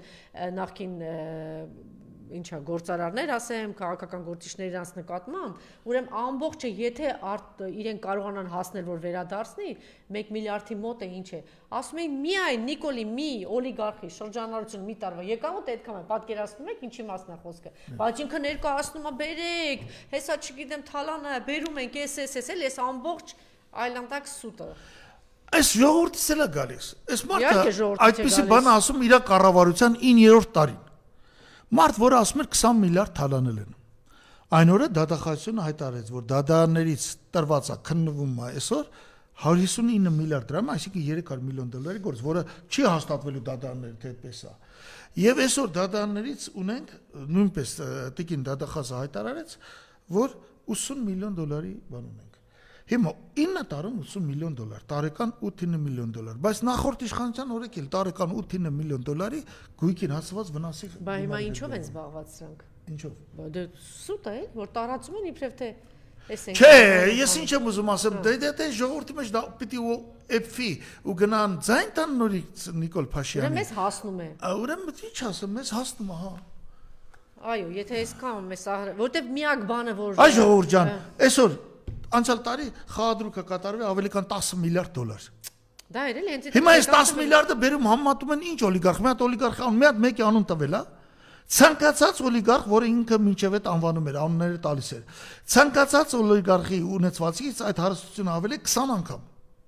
Ցանկացածից։ Այն հին ավանդական օլիգարխներից, այսպես ասեմ։ Ասենք Սամվել, չգիտեմ, այդ ովքեր են այդ օլիգարխների իբր։ Հա, ուրա։ Ուր են իբր, մի հատ էլ օլիգարխ են ասում, ես չգիտեմ, այդ ովքեր են։ Օլիգարխները այսօր ցայտու ներևում են իրենց շրջապատում։ Բայց ինչ են ասում, պարոն Բագրատյան, ի տարբերություն նախկինների, սրանք խորամանկ են։ Օրինակ Նիկոլ ասում է իրենց ոչ մեկին թույլ չի տալիս, որ Երևան հանրային բաներում։ Այսինքն տակից այտենց չեն երևում, չէ՞։ Իսկ նախկիններ ասենք միամիտ էին, գալիս էին ազգային ժողով, չգիտեմ ինչ, ու երևում էին, ու սրանց կարողության կեսի չունեին Նիկոլի հարստության կամ Նիկոլի վարքերի։ Չեն երևում է։ Երևում են։ Իրանց ինչի չեն երևում, ոչ չեն երևում։ Դե Վիվարոյի տերերը այդ նարեկը որտեղ են։ Հա, չնայած Սուրեն Պապիկյանին ասում են ամեն շենքից մի հարկ նվիրում են, այն բանանվիրես, չէ՞, կամ էս բանում։ Հա, դա էլ կա որ։ Հիմա ժամանակներն են անցել, մարդիկ չեն հայտարարագրում, չեն ցուցանում իրենց հարստությունը, կարող է մի քիչ այդ առումով։ Ինչի ոչ ոք չգիտի ում է պատկանում Ֆաստ բանկը, հա։ Ոչ միայն, այնա մի քանի բան ասեցիք էլի։ Հիմա ինչ է ասում, դուք ասեցիք 9 տարի անց է դեռ խոսում եք, Ավինյանին էլ հիշեցինք։ Ավինյանը մոտավորապես ասում է, որ ես չգիտեմ, էլի ասենք, այն վիրտուոզ սրիկա պիտի լինես, ասում է այդ նախկինների ժամանակ բանարած ասֆալտներն է։ Ուրեմն 9 տարի շերեփով կերակրեցին է ժողովրդին ասֆալտ են կանում, միլիարդներ ասֆալտից պարտքը բերեցին մեր վզին դրեցին, միլիարդներ թալանեցին ասֆալտից։ Հիմա ամբողջ երկիրը փոսի, ավերի այլանդակության մեջ է, փորձում է գցի ուրիշի գրպանը։ Բա որ մեկը ասում է մի հատ բաժակա գողացել, առավոտը քնչականը վազում այնտեղ։ Բա այս սրիկաները, այդ ինչ որ չենք տեսնում դատված այդ ասֆալտից միլիոններ թալանած, կերած, ինչի։ Որտեվ Նիկոլը մասնակցություն ունի, բա ուր են այդ թալանչիները։ Այս այլանդակ ասել Գառնիկ Դանելյանի, ասում ամբողջ փողոցները խրամատների ա վերածվել, կեղտաջրեր ու փոսաջրեր։ Անժել ջան, թալանի մասին մի հատ ասֆալտի թալանի։ Հա, հասկանալի, համաձայն եմ քո հետ, այդպես է։ Փորձի։ Ինչ եմ հատուկ ասում ասֆալտը, որտեվ ասֆալտով կերան է ժողովուրդը։ Կերան, հա, թե լավ ասֆալտ է։ Բարիս բուն իմաստով կերան մեր երկիրը։ Ասֆալտ։ Պարզվեց շատ ավելի վատն, քան թե նախկինում։ Իհարկե։ Մի հատ հենց դուք մեքենա եք չէ վարում։ Ջարդել եմ արդեն, հասել եմ ջարդել։ Իմ մեքենայի մի հատ փոսի ընկնելուց հետո բանի բենզաբակի մեջ միջնորդներ կան, այդ միջնորդները անջատեցին, հիմա ձայն է գալի, ամբողջ բենզաբակը պիտի փոխվի։ Պարոն Բագրատյան, նախկինում եղել է այն, չէ, որ թոշակները մի քանի անգամ բարձրացրել են, ինչքանով է ռեալ, որ տեսեք, նախ ինչի է այսպես վարվում ինքը թոշակառուների հետ, իր կոնկրետ ընտրազանգվածն է, ամենայն հավանականությամբ ինքը իր անտրախախտումների վրա վստահ է, որ թոշակառուներն այսպես արդեն դեն նետեց, չէ, գոնե ասին կարող է, չէ, մի քանի հազար դրամով բարձրացնել կամ այսպես Անժելա, փող չկա, ոչ չեք հասկանում։ Փող չկա։ Սիստեմը գոյություն ունի, որովհետև գոյություն ունի մոտ մի քանի հազարանոց պարեկային ծառայություն։ Դրանց պետք է ավելի, նրանց ամեն մի պարեկին ավելի փող ենք տալի, քան թե բանին, համալսարանի պրոֆեսորին, բում աշխատող պրոֆեսորին։ Սիստեմը գոյություն ունի, որովհետև Հրանտ Բագրատյան վարչապետը կամ Լևոն Տեր-Պետրոսյան նախագահան շրջում էին մեկը 2, մյուսը 4 մեքենայով։ Այս մարդը 14 մեքենայով շրջում է։ Սիստեմը գոյություն ունի, որովհետև մենք ամեն անգամ 1000-5000 հոգի չէինք հավաքում, գնում ինչ-որ եկեղեցի դեմ կանգնում, որտեղ ինչ-որ մուտիլով կեկանեինք հայ առաքելական եկեղեցու դեմ։ Փող չկա, տակը փող չի մնում։ Բյուջեն, որը ինքը ավելացրել է 2.5 անգամ, բյուջեի պետական պարտքի սպասարկման փողն ավելացրել են 5 անգամ։ Չի կարող էլի։ Եվ որ պետական պարտքը անում ես, տակը փող չի մնում։ Ինքը չի ասում, ես քեզ թոշակ չեմ տա, բայց որ գնաս առևտուր անես, զեղչ կանեմ, եթե գնաս։ Ինչի։ Թոշակը քո սեփականությունն է, իրավունք չունի չտա։ Ավելին, նույնիսկ թոշակառուն անվաներ, քանի որ տգետ է կամ չգիտեմ ինչ է։ Այսինքն փողը տալիս է քեզ, բայց ցուցատալի տեսեք ինչ բան եմ անում, չէ։ 2000-ով գնում ես առևտուր ես անում։ No, ինքը փող չունի տա։ Փողն էնար կտար այտենց հիմար քայլերի չերի տա։ Փող չունի տա։ Չի կարա նորից պարտքանի բերի դնի ես ազգի վրա ու Պարտքին ինքը ազգի համար պարտքանի ինքը իր նպատակը այդ ամեն ինչը ոչնչացնել է։ Ինքը պարտ կարա անի իշխանության համար։ Օրինակ նոր գոտիներ առնի ոստիկանության համար։ Պինդ գոտիներ։ Նոր ատրճանակներ գնի։ Որոնք կրակում են, հատուկ ատրճանակներ կան, որոնք եթե տեսնում են հայ ես կրակում են, եթե հայ չես չեն կրակում։ Տեսնում եք, չէ՞ ինչ մեքենաներ ոստիկանության համար, ասեցին, չէ՞, սարերում հովիվ էլ չի մնացել։ Բոլորին բերել է 500-600 հազար աշխատավարձ, դու ուղակի սենց կանգնի, այդ աշխատավարձը կստանաս։ Բա դրա համար կա, հա, փող։ Թոշակառուի համար չկա։ Դրա համար չկա, որովհետև այդ բոլոր զարգացել է, դրա համար հաջորդ եկող ընտրությունները, որ հիմա լինեն, հաջորդ եկող արդեն պետքա որպես պետական գործիչ մտածի բանի մասին։ Բայց ինչ մեղ կա, չէ՞ հաջորդ եկող, այս ավերակները ո՞նց է, այս ինչ ավերածություն է։ Այս ավերը, չգիտեմ, այս ամեն ինչի վրա, ոնց է, ու ինչ է հայտարարել, ասում է 2026-ից հետո չեք տեսնելու քաղաքականության զբաղվող օլիգարխ, դե ասեցի, ինքը իրան նկատի ունի իր թիմին, նախկին նախագահներ բոլոր դուրս են շպրտվելու, այս նախկին նախագահները ազատագրեն, շենացնեն երկիրը, անվտանգ պահեն, ինքը գա ամբողջ երկիրը հանձնի, այն հաստա գլուխ անասունն էլ առաջին ալիքով նստի, մեկ էլ ասի, խի դուք հետ եք բերելու, հայվան, հարցրու ասա, այսինքն այն բաներին իրանք տարածքը տալիս են, հետո կանչում անդիմությանն ասում է, խի դու հետ ես բերելու, տավար, ինչ եք տվել, որ հիմա էլ ասում եք հետ եք բերելու, այդ նախկին նախագահները այս իշխանությունների պարոն Բագրատյանն այս ազատագրած տարածքներն է, լուսած քաղաքականությունը նայեք էլի։ Ձեզ նստացնում եք են ասում, չէ, հետ եք բերելու, դե տավարը չի եք տվել։ Քո պաշտպանած թիմը չի հանձնել երկիրը, որ հիմա էլ ընդդիմադիրին կանչած է, հետ ես բերելու։ Ձեզ չի հարցրել այդ հաստագլուխը, հետ ես բերելու։ Այո, հարցրեց, ասեց, ես էլ ասի, այո, հետ ենք բերելու։ Բան չեք տվել որ մի հատ էլ, մի հատ այդ տվողները ռադ եղեք գնացեք։ Գրողի ծոցը։ Մենք հետ կբերենք եւ Նիկոլ Փաշյանը, Պետրոս Ղազարյանը այսպես աչքերը կբացեն եւ Ղարաբաղցիները պատվով կվերադառնան։ Պետրոս Ղազարյանը արդեն դե տեղավորվում է, չեք տեսնում Սամվել Կարապետյանը այդ փորձումը քաղցր-մղցր իր տեխնասների հետ էս փափուկ է խոսում, զգացել է բանա փոխվելու։ Դու ձեր դարդը լացեք Պետրոսը, Պետրոսը ճարը կտեսնի կգնաք ասի, ես Դու ես ամբողջ կյանքում եմ եղել նվիրված Սամվել Կարապետյանի կամ Քոչարյանի, պարոն Բագրատյանն էլ է։ Ես որ նվիրված էի պարոն Բագրատյանին Պետրոսը կասի դուք ուր եք։ Ինչքան եմ ասել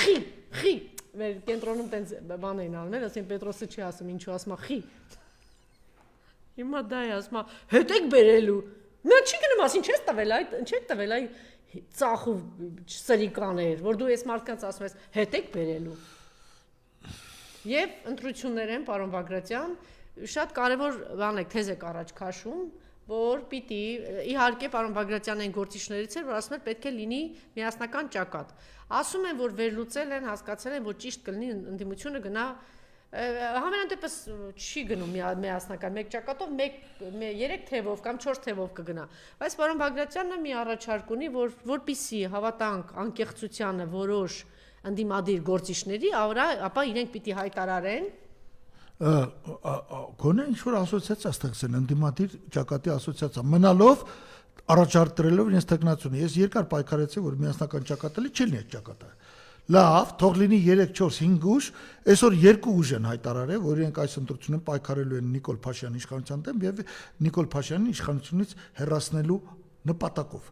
Դա ուրեմն մեր ձևով կամ ուժեղ Հայաստան շարժումն է եւ դա ուրեմն Ռոբերտ Քոչարյանի գլխավորած շարժումն է։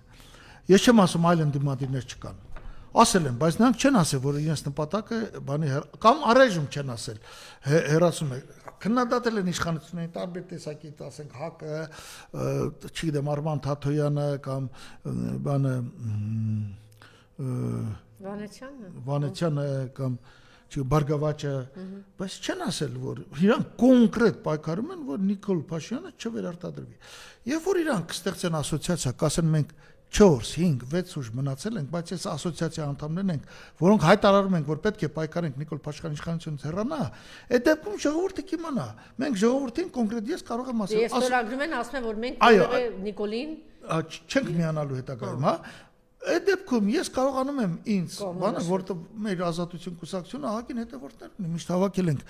երբեմն քիչ շատ մինչև 1%, բայց մենք նաև 2.5-3% ենք հավաքի այն դեպքում, երբ որ չենք կարողանում պահպանել մեր ձայները, չունենալով այդքան ուժ։ Մենք քաղաքական փողերը երբեք ազատություն կուսակցությունը չի կարողացել ունենալ բաներ ընտրությունների ժամանակ, դա բոլորը գիտեն։ Ահա այսպիսի հայտարարության դեպքում մենք պիտի հասկանանք, որ մեր ձևովից ու Քոչարյանի շարժումից բացի կան նաև այլ ընդդիմադիր ուժեր եւ կասենք ես են ընդդիմադիր ուժեր, իսկական ընդդիմադիր ուժերը սրանք են։ Սա շատ կարևոր հայտարարություն է, շատ կարևոր։ Վեսը գնաց ադրբեջանցիները եկան, ոնց որ տեղի ունենում են, ինչ որ Ալիևն ասել էր, մենք քայլերով ենք մտնելու Հայաստան եւ ամբողջությամբ ձայնագրություններ են տարածվում, վերջապես մենք մեր Իրիվանն ենք եկել ադրբեջանական մուղամի տակ։ Արդյոք այս, չգիտեմ, սարսափը մի օր հնարավոր է սարսափը մի օր իրականություն դառնա։ Այո։ Եթե սա նրանք ովքեր ամբողջ օրը սպասում են եւ գովում են Փաշինյանին, իր այն լսողության բացականության դեպքում են աղմուկը, որ արել էր իբր երաժշտություն է նվագում, այդ որտեղ մասնակցում էիք այդ մարդիկ։ Պարոն Բագրատյանն նաև լուրջ երաժիշտ է, չգիտեն ո՞վ։ Այս լսողության բացականության դեպքում ոնց կարող է մարդը երաժշտություն նվագել, ես դա չգիտեմ, դա մենակ Հայաստանում է լինում։ Այնուամենայնիվ այդ մարդիկ, որոնք պաշտպանում էին, այո, շուտով եթե ձեզ հաջողվի անցկացնել Փաշյանին հունիսին, շուտով կտեսնեք ադրբեջանցի առաջի մի քանի հազար հոգու ադրբեջանցիներ, որոնք գալու են մտնեն, ասեն այս տունն իմն է, գնա այստեղից։ Այո, դա անխուսափելի է։ Տեսեք, մեկը գրել է Անժելա ջան, մեր գյուղի բոլոր երիտասարդներին հավաքի տարել են, դարձրել են պարետ, բոլորին անխտիր։ Եվ մեկն էլ շատ է խնդրել, ուղղակի ուզում անպայման հարցեր, խնդրում եմ հարցրեք պարոն Բագրատյանի 44 օրյա պատերազմից հետո Պուտինը հայտարարեց, որ այս կեղտահոտը ներողություն եմ խնդրում, որ Նիկոլ անունով որ ինքը դավաճան չի։ Այնտեղ որ ասեց է Պուտինը մի անգամ ասեց ինքը դավաճան։ Լսեք, դա քաղաքականություն է։ Եվ որ ինքն ասում է դավաճան չի, բարի եղեք հասկանալու, որ ինքը հակառակն է մտածում։ Մենք մարդը չի հասկանում։ Իրանք մի կռվան ունեին Ադրբեջանի դեմ։ Արցախն էր։ Այդ մարդը դեռ հոկտեմբերի 10-ին հայտարարեց, ասում ախր հələ Հայաստանն էլ չի ճանաչե։ Այստեղից Բագրատյանը ճխում է իրան, սեպտեմբերի 27-ից սկսած ամեն օր Նիկոլին ճանաչիր Արցախը։ Չես ճանաչում։ Հիմա եւ որ տեսա, որ այդ վիճակն է, Պուտինը ինչ պետք է անի, պետք է ասի Դավաճան չի։ Ասում է Դավաճան չի, որպեսզի մտածի լավ, էսի քանի որ սրան ընտրել են, եկեք հիմա հələ սրան աշխատենք։ Ուրիշ բաներ էլ ասեց, չէ՞, ասեց, ես շոկի մեջ եմ, շատ բաներ ուրիշ։ Բայց այնպես բաներ ասեց, որ շատ ավելի զիլ էին, այո։ Ես չէի պատկերացնում, որ կասի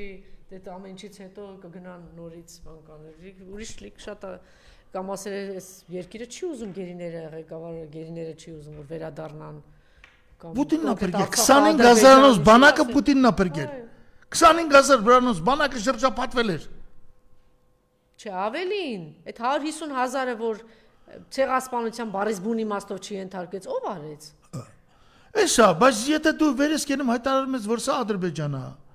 որ բանակը չի կռվում, զորակոչ չես անում, հետո սկսում ես մեղադել, ում տղեն եկավ, ում տղեն չեկավ, ձեր տղեկին, կամ քո տղենի પર բանակում էր մի 20000 հոգի նրան էին պահում, ավելի լավ էր չլներ այդ 20000 հոգին կազատվեին, գուցե կարողանային կռվել, հասկանում եք։ Այս բոլորը, հասկանում եք, ես համաձայն չեմ այդ հարցադրման հետ։ Էլ ոնց ասել Պուտինը։